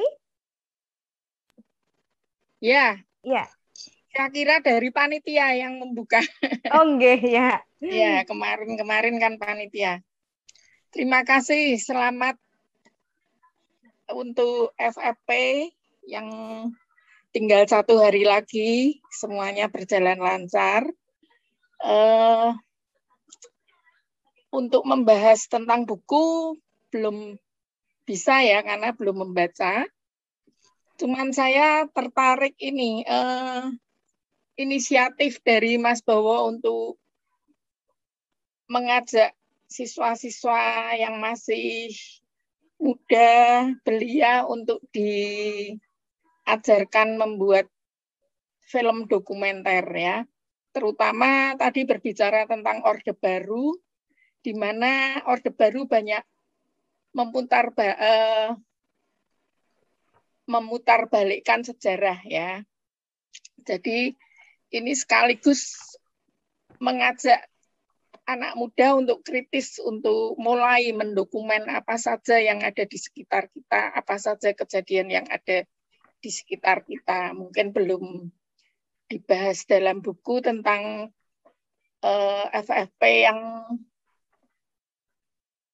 masuk ke ranah pendidikan ya, untuk generasi muda untuk mulai mencatat sejarah itu, mendokumentasikan. Nah, sebetulnya yang pengen saya tanyakan ke Mas Bowo yang sebagai pemrakasa FFP,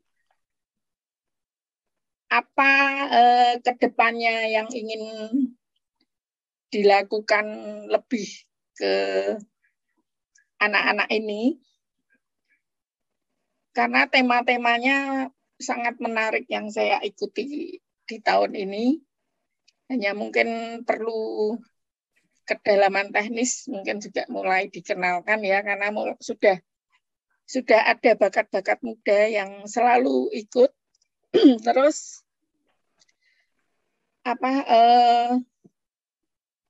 di sekarang S3 yang sedang saya ambil, kan saya mengambil penelitian di Sambirata, itu juga menarik sekali. Saat itu juga momennya pas, saya lihat FFP yang Mas Bowo membuat ini, Mentari di Sambirata atau Asa Sambirata ya, bagus sekali.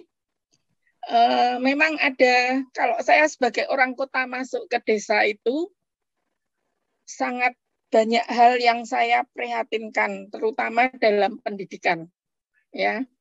Karena banyak anak muda yang saya melihat potensi Sambirata sebagai desa gerabah untuk bisa dikembangkan pemerintah daerah terutama, itu bahkan juga belum ditengok. Awalnya saya masuk mencari Sambirata sendiri kesulitan. Waktu saya ke Dinas Pariwisata, Dinas Pendidikan Kebudayaan itu nggak ada informasi sama sekali tentang Sambirata. Dengan nyasar-nyasar beberapa kali, akhirnya saya sampai di sana, dan itu banyak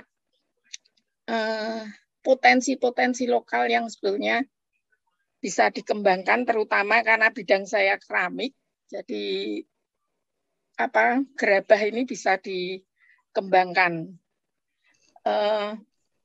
Nah, di situ tapi anak mudanya nggak ada yang tertarik untuk belajar atau melestarikan gerabah itu. Sampai sekarang pun saya masih berpikir bagaimana mengajak anak-anak muda ini untuk tertarik melanjutkan, paling enggak ada minat untuk belajar lah, karena memang keahlian itu dari turun-temurun.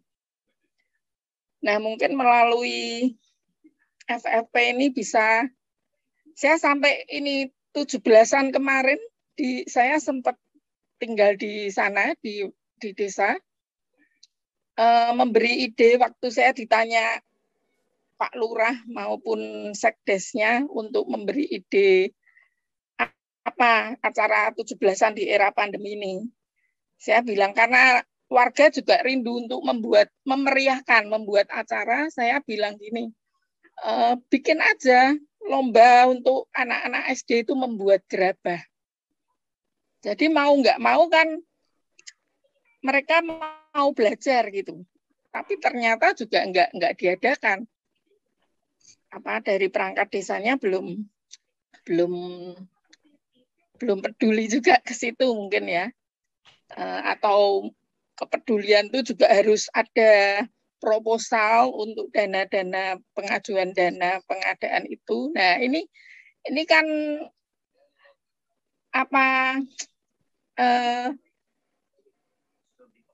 warisan dari Orba ya. Ya, saya kira birokrasi yang sangat tidak efektif untuk membuat ide-ide spontan ini harus dilakukan oleh orang luar, di luar pemerintah. seperti yang dilakukan Mas Bowo pada saat ingin mengajak anak-anak muda untuk belajar membuat film. Nah, mungkin nggak berlama-lama Mas Bowo bisa menceritakan apa ke depannya, dan mungkin ini usulan atau masukan saya saja, bagaimana untuk melihat satu desa yang punya potensi lokal itu bisa diangkat gitu. Terima kasih. Ya, monggo Mas Bowo, bisa langsung saja Ya, menanggapi. terima kasih Ibu Koni. Berarti Ibu memang saat ini lagi penelitian di Purbalingga ya. Semoga nanti juga bisa berbagi. Ya, kita janjian. Ya, apa namanya? Pertanyaan tadi yang bicara soal bagaimana ke depan itu sebenarnya saya dan teman-teman itu tidak pernah punya perencanaan seperti apa ke depan ya, karena yang kami lakukan itu memang berdasarkan apa yang terjadi di sekitar kita gitu aja sih. Jadi nggak pernah punya perencanaan yang muluk-muluk. Ya ada sih, punya sih, tapi tidak kemudian itu jadi kemudian dipatenkan ya. Perencanaan punya peralatan yang lebih canggih pasti ada gitu kan. Mencoba berusaha untuk mendapatkan itu ada gitu kan. Tapi kemudian tidak menempatkan itu di hal yang penting ya, karena kemudian kami mencoba tetap apa sih yang terjadi di sekitar kita itu yang sebenarnya yang direspon gitu kan, tidak kemudian ada hal-hal yang muluk-muluk lah yang mencoba diraih, karena sebenarnya PR yang sebelumnya juga sebenarnya masih banyak ya, itu yang nanti coba diselesaikan satu persatu gitu kan. Ke depan apa yang dihadapi ya kita hadapi saja itu kan. Pandemi ini apa yang dihadapi ya coba aja, karena kadang juga kan berpikir untuk CLC tetap ada aja itu juga bukan hal mudah ya. Untuk markas CLC tetap ada yang tidur aja itu bukan hal mudah gitu kan. Menarik regenerasi misalkan itu kalau dalam hitungan saya itu sebenarnya 4 tahun sekali itu baru ada satu regenerasi yang mereka mau menjadi penghuni markas CLC itu kan. Jadi kan tidak setiap tahun, walaupun setiap tahun kami menghasilkan generasi, tapi tidak setiap tahun setiap generasi itu ada yang kemudian kecantol gitu kan. Biasanya anak-anak SMA yang dalam proses membuat film itu benar-benar betah ya ketika dipecuti gitu kan, ketika di markas CLC itu tuh betah digarapi, betah diapani saja lah gitu kan. Tapi ya pasti betah kon gawe kena kopi, betah hal-hal gitu, karena kadang kan ada yang di benak mereka merasa tersinggung apa ya, padahal itu kan bukan maksud kami. Artinya kelak juga kalau dia punya generasi di bawahnya juga akan seperti itu. Bisa seperti itu sih. Itu aja sih. Terima kasih. Baik. Berarti karena PR-nya masih banyak sekali ya Mas, yang harus diselesaikan ini. Jadi satu-satu. Membumi sekali memang CLC ini. Begitu Boleh Ibu Koni? Sedikit? Yes, monggo. Gini Mas Bowo, atau mungkin teman-teman yang lain, saya juga melihat ini. Di era pandemi kan mereka work from home atau belajar dari rumah itu juga gurunya nggak tiap hari bisa bertemu. Jadi mereka membuat kelompok yang mungkin 1 minggu sekali baru ketemu di kelas itu dengan guru itu. Nah, saya sempat berpikir misalnya ada kegiatan, jadi anak-anak ini banyak waktu luang ya yang nggak belajar. Mungkin dengan membuat film ini sangat menarik buat saya. Tapi apakah memungkinkan untuk membuat film apa saja, mengamati, mengkritisi segala hal yang sederhana di sekitarnya, tapi dengan menggunakan alat yang sederhana, yaitu handphone misalnya, untuk bisa merekam dan kemudian nanti mungkin dari yang senior membantu mengeditkan. Ini karena dari hal fotografi sempat dilakukan itu dengan teman saya Rai Bahtiar itu mengajarkan memotret itu kamera lubang jarum ya dengan 1 titik. Ya. Ya, itu Baik. saja. Baik Ibu, mungkin sekilas jawaban dari tanggapan dari Mas Bowo bisa dilakukan tidak? Ya, sedikit aja. Yang pasti anak dua generasi 2 tahun pandemi ini kami tidak ada program workshop gitu loh. Jadi sangat memengaruhi kualitas karya tentunya ya. Terus kemudian sebenarnya kalau soal alat saat ini justru ketika anak-anak SMA itu minta alat yang secanggih apapun, kami akan bantu sih, bukan kemudian ke alat yang sederhana. Itu kalau untuk seksi-seksian boleh aja.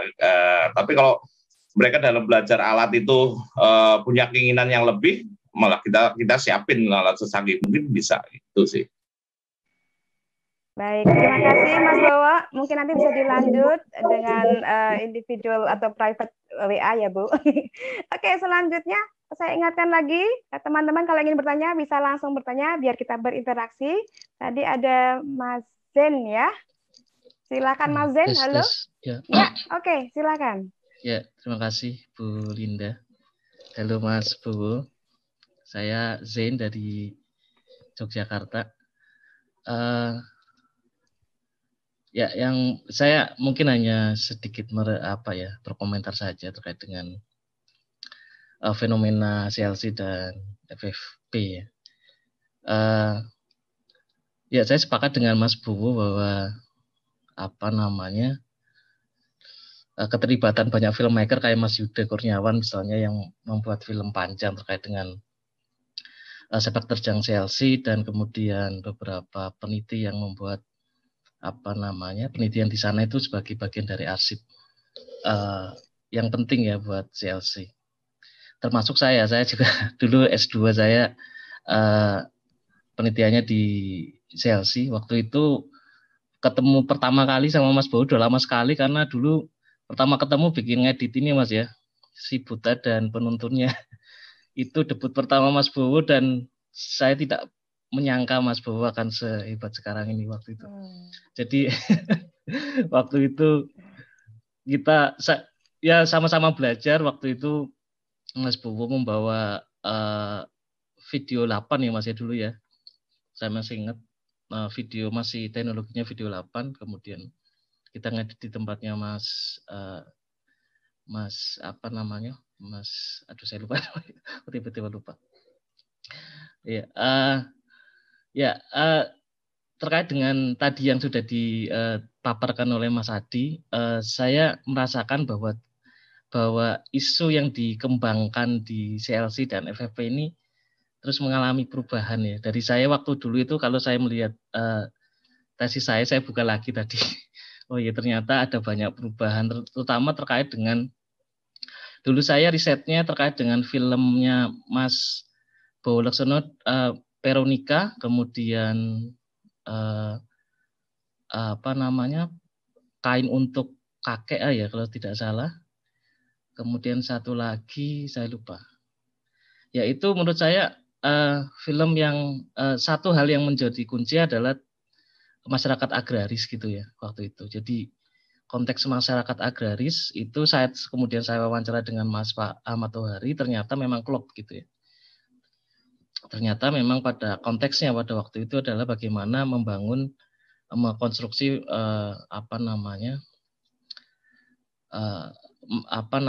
cerita-cerita gitu terkait dengan masyarakat agraris. Tapi yang menarik menurut saya dari Mas Adi tadi adalah terkait dengan anti developmentalisme gitu ya. Anti development itu menurut saya menarik karena ada satu hal yang menurut saya menarik dari film-filmnya Mas Bowo adalah terminal gitu ya.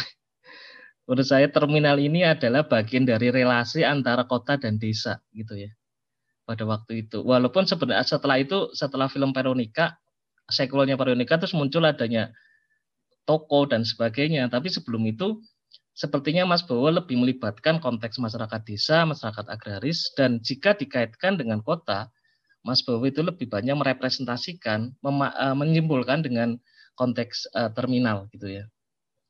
Di film Veronica dan itu kelihatan di situ. Dan yang menarik adalah Mas Bowo itu entah ya di kampung kita itu di Banyuwangi, saya orang Cilacap gitu.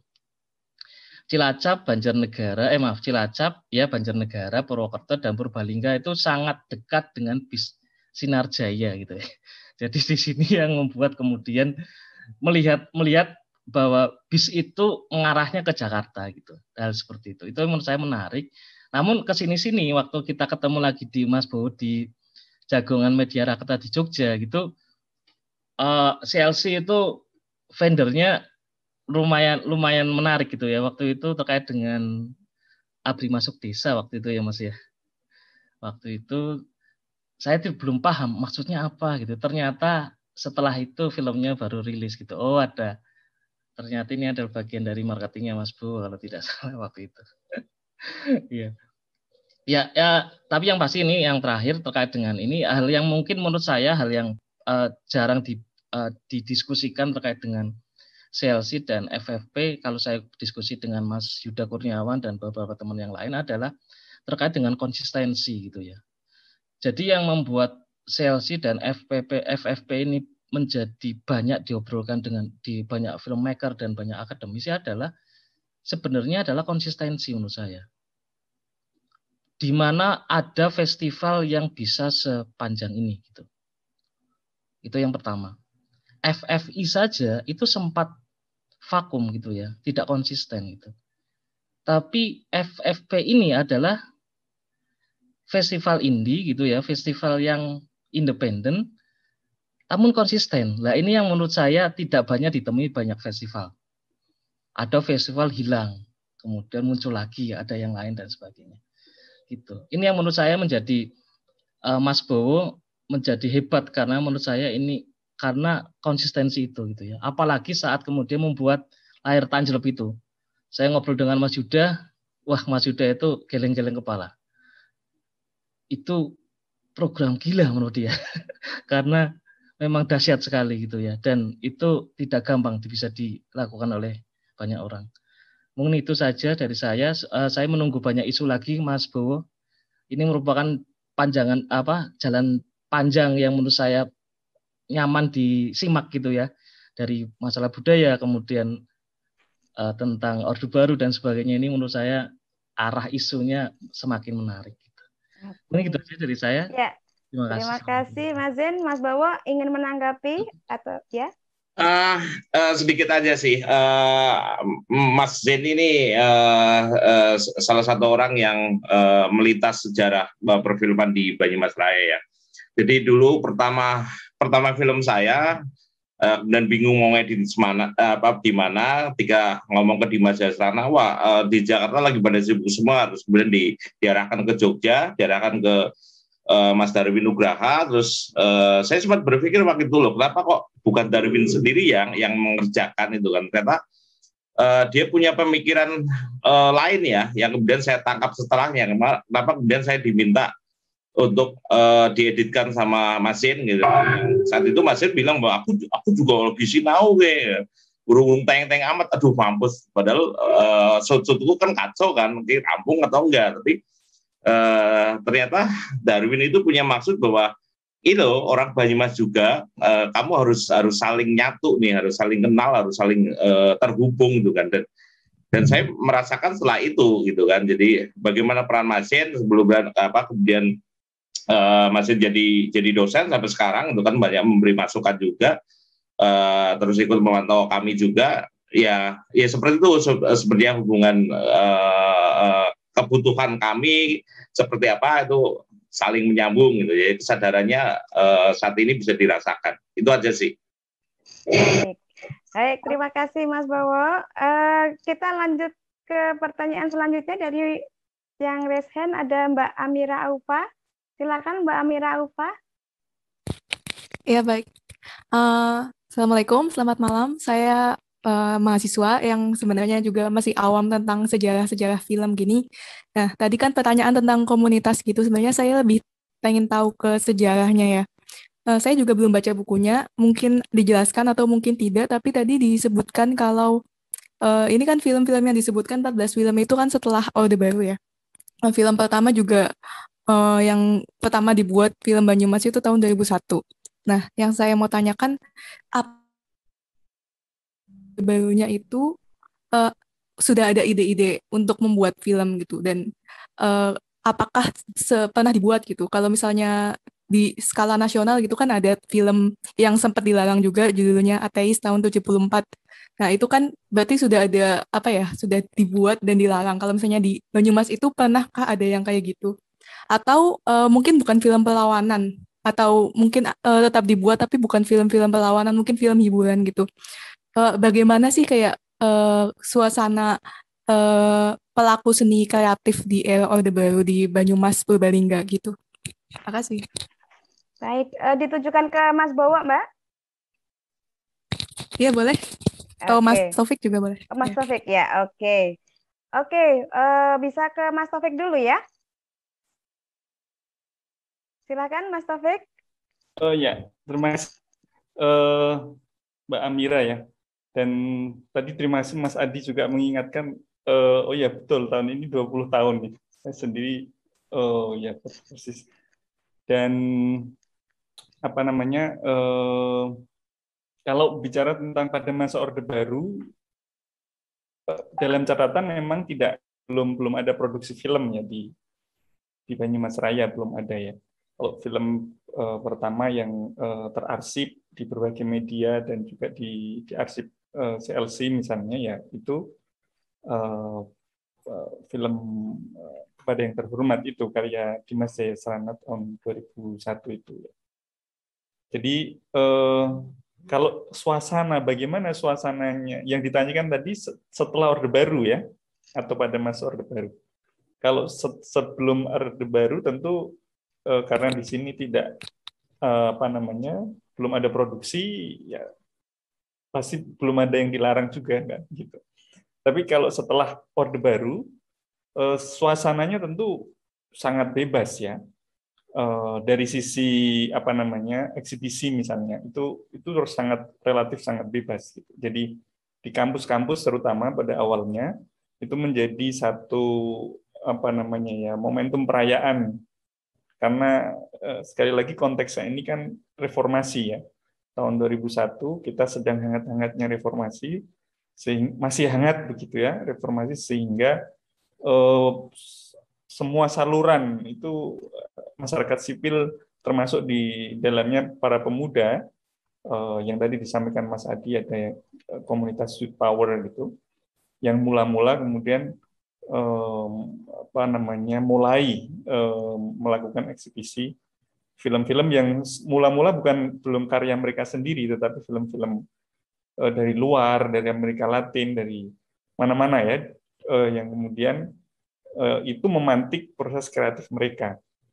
Nah, itu saya kira dan itu sebenarnya bukan khas Indonesia sebenarnya, tapi juga terjadi di negara-negara yang lain.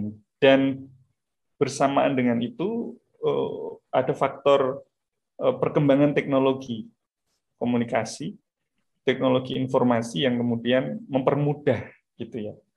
Adanya internet juga kemudian memberikan ruang bagi para pemuda untuk, terutama para pencinta film ya, untuk saling bertukar kabar di Yahoo mailing list itu, sehingga mereka bisa mendapatkan info, jaringan-jaringan antar kota itu mulai terbentuk dari situ gitu.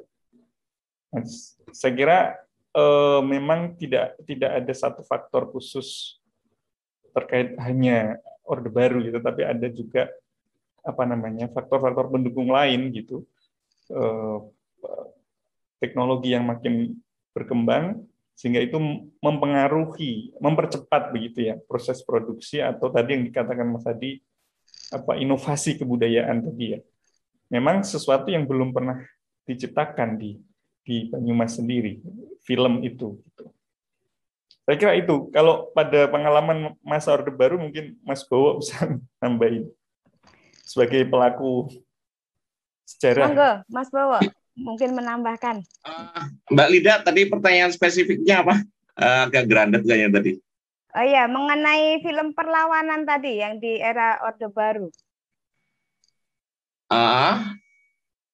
Adakah film-film lain yang menunjukkan perlawanan itu dan bagaimana?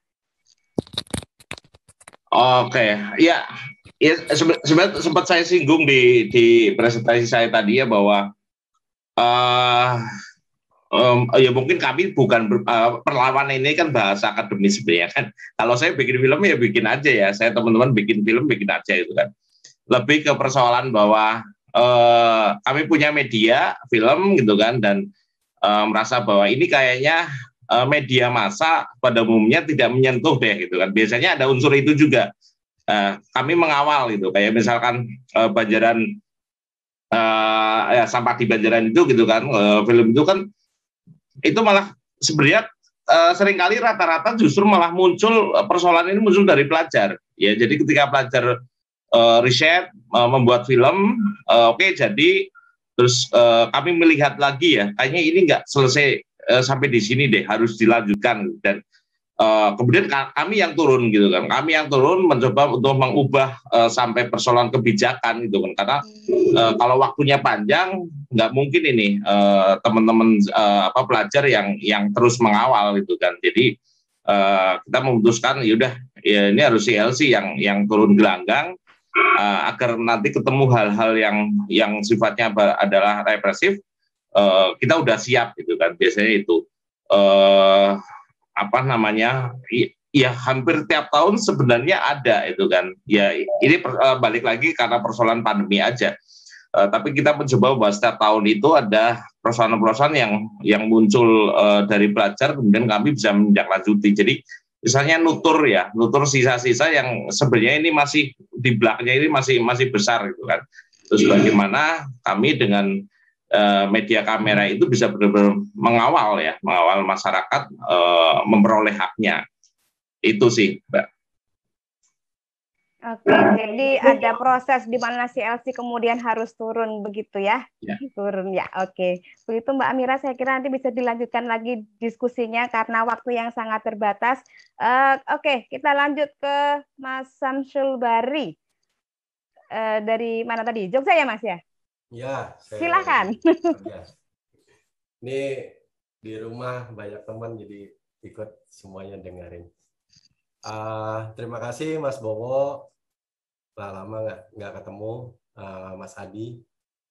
Kemudian ada teman-teman tadi, ada Mas Jin ini juga sering ke sini ke tempat saya. Ini saya baru pertama ketemu sama Mas Taufik dan Mbak Jusna, Mbak Linda. Tapi saya tulisannya udah baca di beberapa jurnal internasional ya, Q3, bayangin. Ya nulis tentang sejarahnya ini ya, seperti yang di dalam. Ini bukunya saya sudah baca, sudah terkirim ke saya. Jadi saya cuma mau ngasih komentar pertama untuk buku ini, kalau boleh ya. Kalau belum kenal saya Samsul Bari. Saya rumah di Jogja. Saya dosen film di ISBI Bandung. Jadi saya penggemar pengumpul tiket bolak-balik. Terus dulu saya dosen ISI Jogja, saya pindah ke Bandung. Begitu. Buku ini menarik karena orang akan bisa tahu apa yang dilakukan oleh CLC. Tapi menurut saya akan lebih menarik kalau ditambah, ada perlu tambahan. Karena kayak tadi Mbak siapa tuh? Halo Mbak Koni. Mbak Koni ini juga teman diskusi di ERIRB. Yang tadi Mbak yang bertanya, ketika di generasi yang lebih muda, dia nggak dong dengan soal reformasi, apalagi sebelumnya gitu. Jadi akan menarik kalau misalnya dikasih gambaran nih, kan Mas Bowo kan menurut saya dia aktivis, tentu tahu di WASU tahun 99 ya. Pasti tahu berapa wacana-wacana yang berkembang. Misalnya seni kontekstual, itu pasti di Semarang keren karena mulainya di Salatiga. Terus ada lagi yang soal media, kan Mas Bowo sendiri punya pengalaman di media, berarti tahu banget tuh setelah Gus Dur bubarin Departemen Penerangan kan tiba-tiba ada ribuan orang bikin tabloid misalnya kayak gitu. Terus ada yang izinnya semua keluar tapi nggak terbit sampai sekarang, ada juga kan, ya itu pasti tahu. Terlebih misalnya Mas Dimas pernah bergabung di Ruang Rupa misalnya. Ruang Rupa ini salah satu yang mendorong Oke Video ya. Oke Video ini video Jadi dia menggunakan video sebagai ekspresi ya. Saya lebih senang nyebutnya sebagai citizen movie. Jadi karena kalau ngomong film kaitannya dia pikirannya ingin memproduksi untuk bioskop, untuk mencari keuntungan. Tapi karena tidak mencari keuntungan, saya lebih senang bilang film warga atau citizen movie. Jadi menurut gue menarik itu, ini menjawab tadi yang pertanyaan Mbak siapa tadi itu.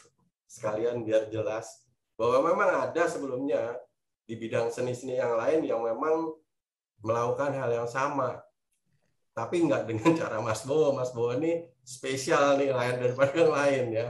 Mas Bowo ini apa semua saya ngelihat apa namanya gerakannya menarik karena dia bukan sekedar itu, tapi dia membentuk yang menurut saya namanya rural film culture. Jadi budaya film pedesaan ini yang saya lagi meneliti ini karena menurut saya kalau mengembangkan perfilman di Indonesia dengan cara bioskop tuh nggak masuk akal karena letaknya sulit, dan saya berharap sekali apa yang telah dilakukan CLC ini bisa menjadi contoh untuk bisa dilakukan di tempat lain sebagai pengembangan yang namanya film pedesaan ya.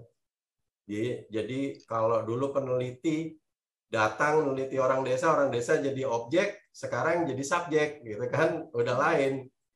Dan yang menarik lagi seperti kita ketahui semua bahwa penggunaan video dan film ini kan juga dilakukan oleh peneliti dengan apa sudah bisa. Jadi yang namanya kayak di sekolah-sekolah seni itu bikin film penelitian seperti etnovideo, etnofilm itu sudah bisa dilakukan. Dan ini tentu apa yang telah dilakukan CLC ini melalui buku ini tentunya. Buku ini sangat baik, yang bagus ya. Dan saya senang sekali.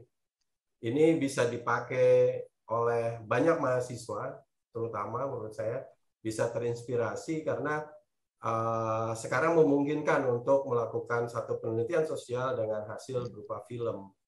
Dan ini ada langkah konkret yang pernah dilakukan oleh CLC. Itu aja sih masukan saya. Mohon maaf sebelumnya. Saya senang bisa berkenalan dengan Mas Taufik, Mbak Jusna, Bu Linda. Ini lebih cocok dipanggil Ibu, yang ini Bu Linda. Mas Adi ini juga teman diskusi saya lewat WA. Saya tanya ini gini. Jadi semua banyak yang kenal. Itu aja. Terima kasih. Assalamualaikum warahmatullahi wabarakatuh. Waalaikumsalam. Baik, Mas Taufik akan memberi tanggapan? Enggak, ini terima kasih. Oke. Ya, terima kasih kepada CLC yang mempertemukan banyak orang. Oke, ketemu banyak sekolah tadi ya, teman baru ya. Baik. Oke, kita lanjut pada pertanyaan terakhir sepertinya sudah 5 ya, Mas Eko Budi dari Semarang, kah?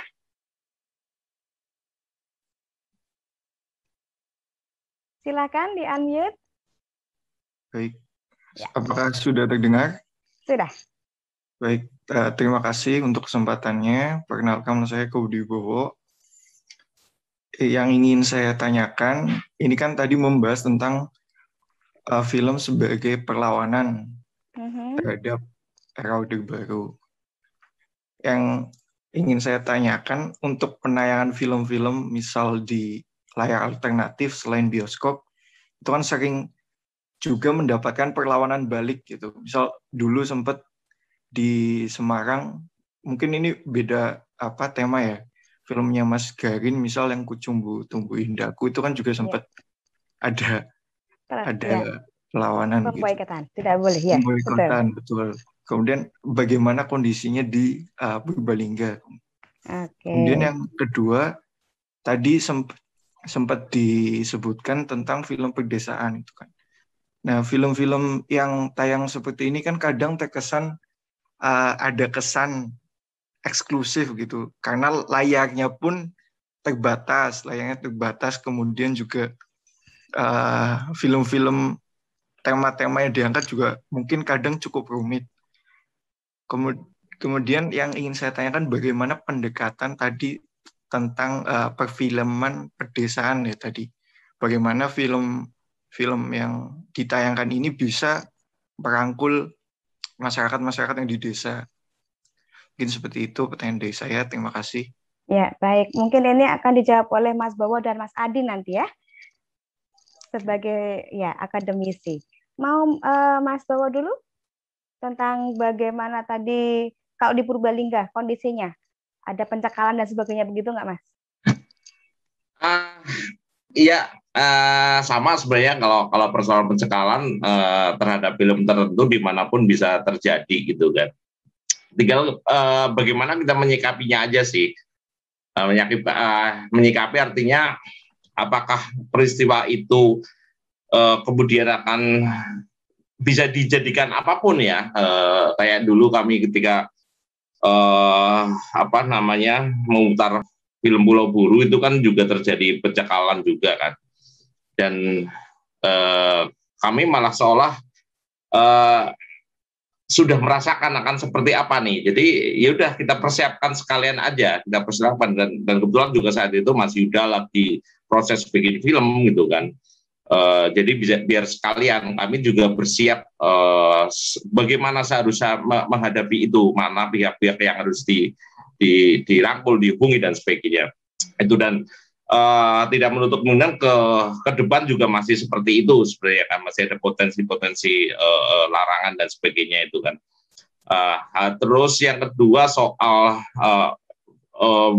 film yang kemudian tidak sampai ke masyarakat jadi seolah-olah eksklusif itu. Makanya kami kan punya program Latlancur sebenarnya kan, agar film-film yang kami hasilkan atau yang teman-teman hasilkan yang notabene adalah film-film komunitas itu bisa diakses oleh masyarakat desa ya, masyarakat yang terpencil itu, karena kami berpikir bahwa masyarakat desa itu juga haknya sama ya, punya hak yang sama untuk menonton film apapun ya, terutama justru malah film-film yang bagus yang teman-teman komunitas bikin, karena tidak mungkin akses itu lewat televisi setidaknya itu kan.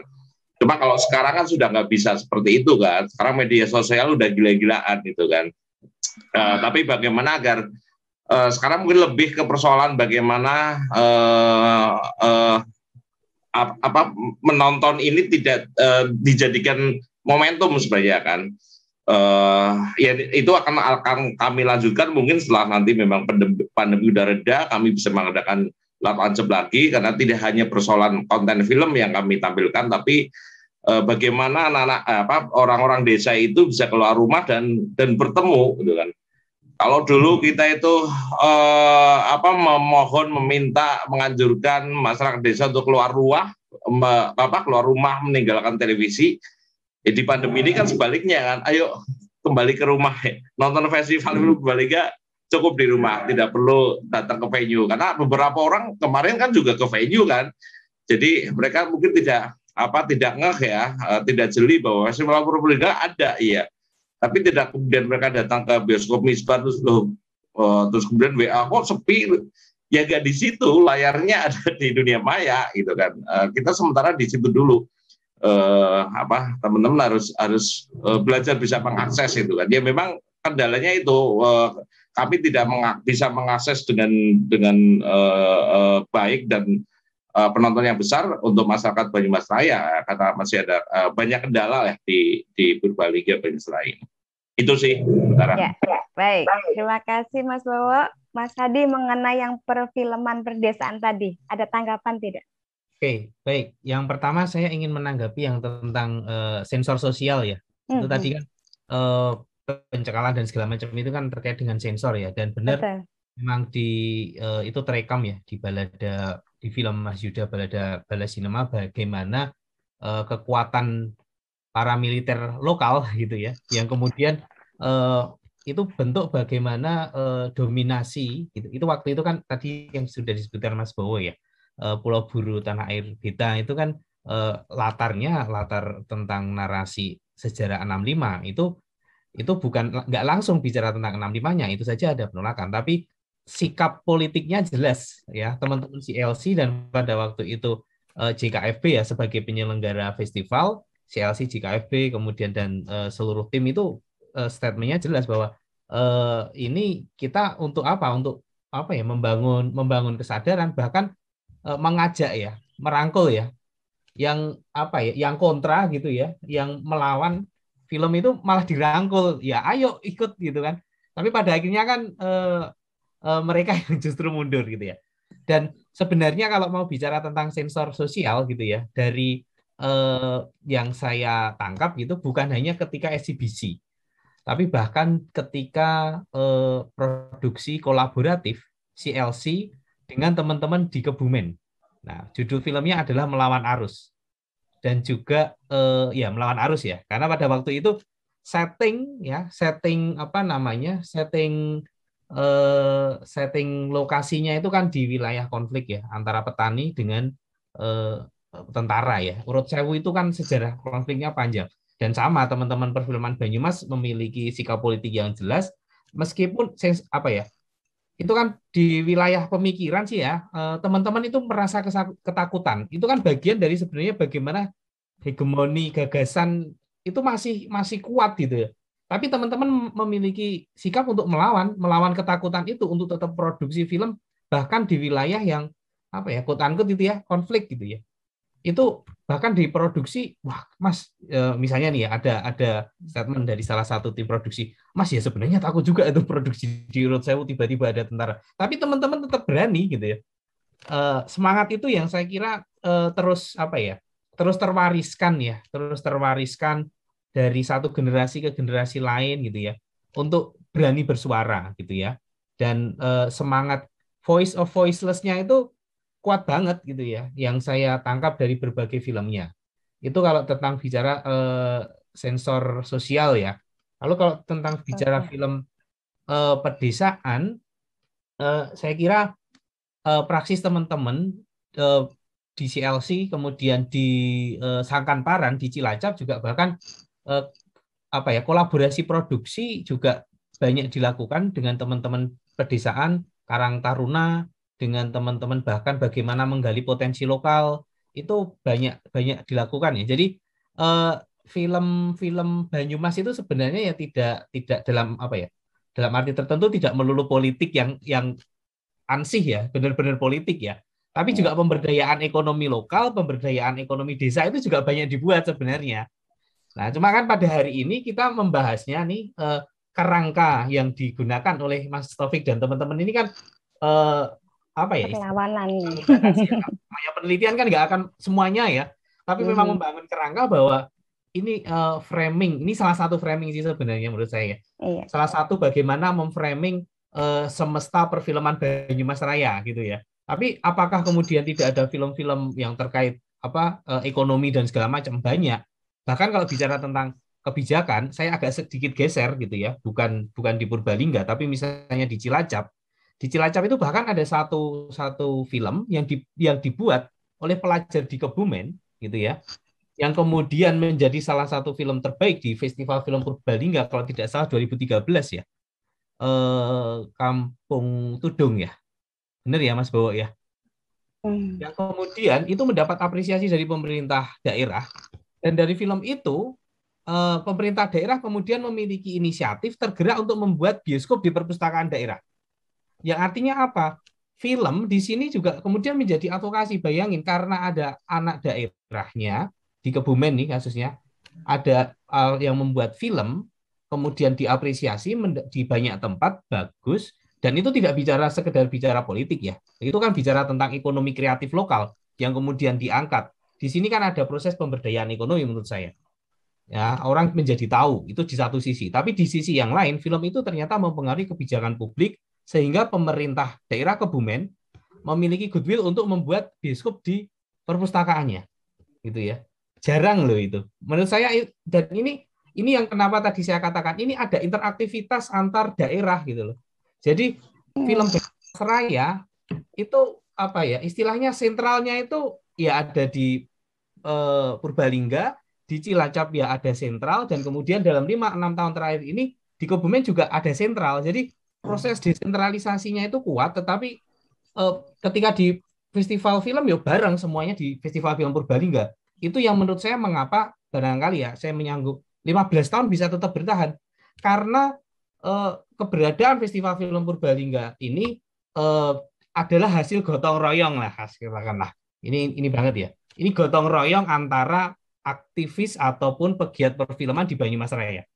Jadi ya film-filmnya kan juga dari Cilacap, ada film dari Kebumen, terus kemudian beberapa tahun terakhir ini juga film-film Banjarnegara juga mulai masuk ke festival film Purbalingga.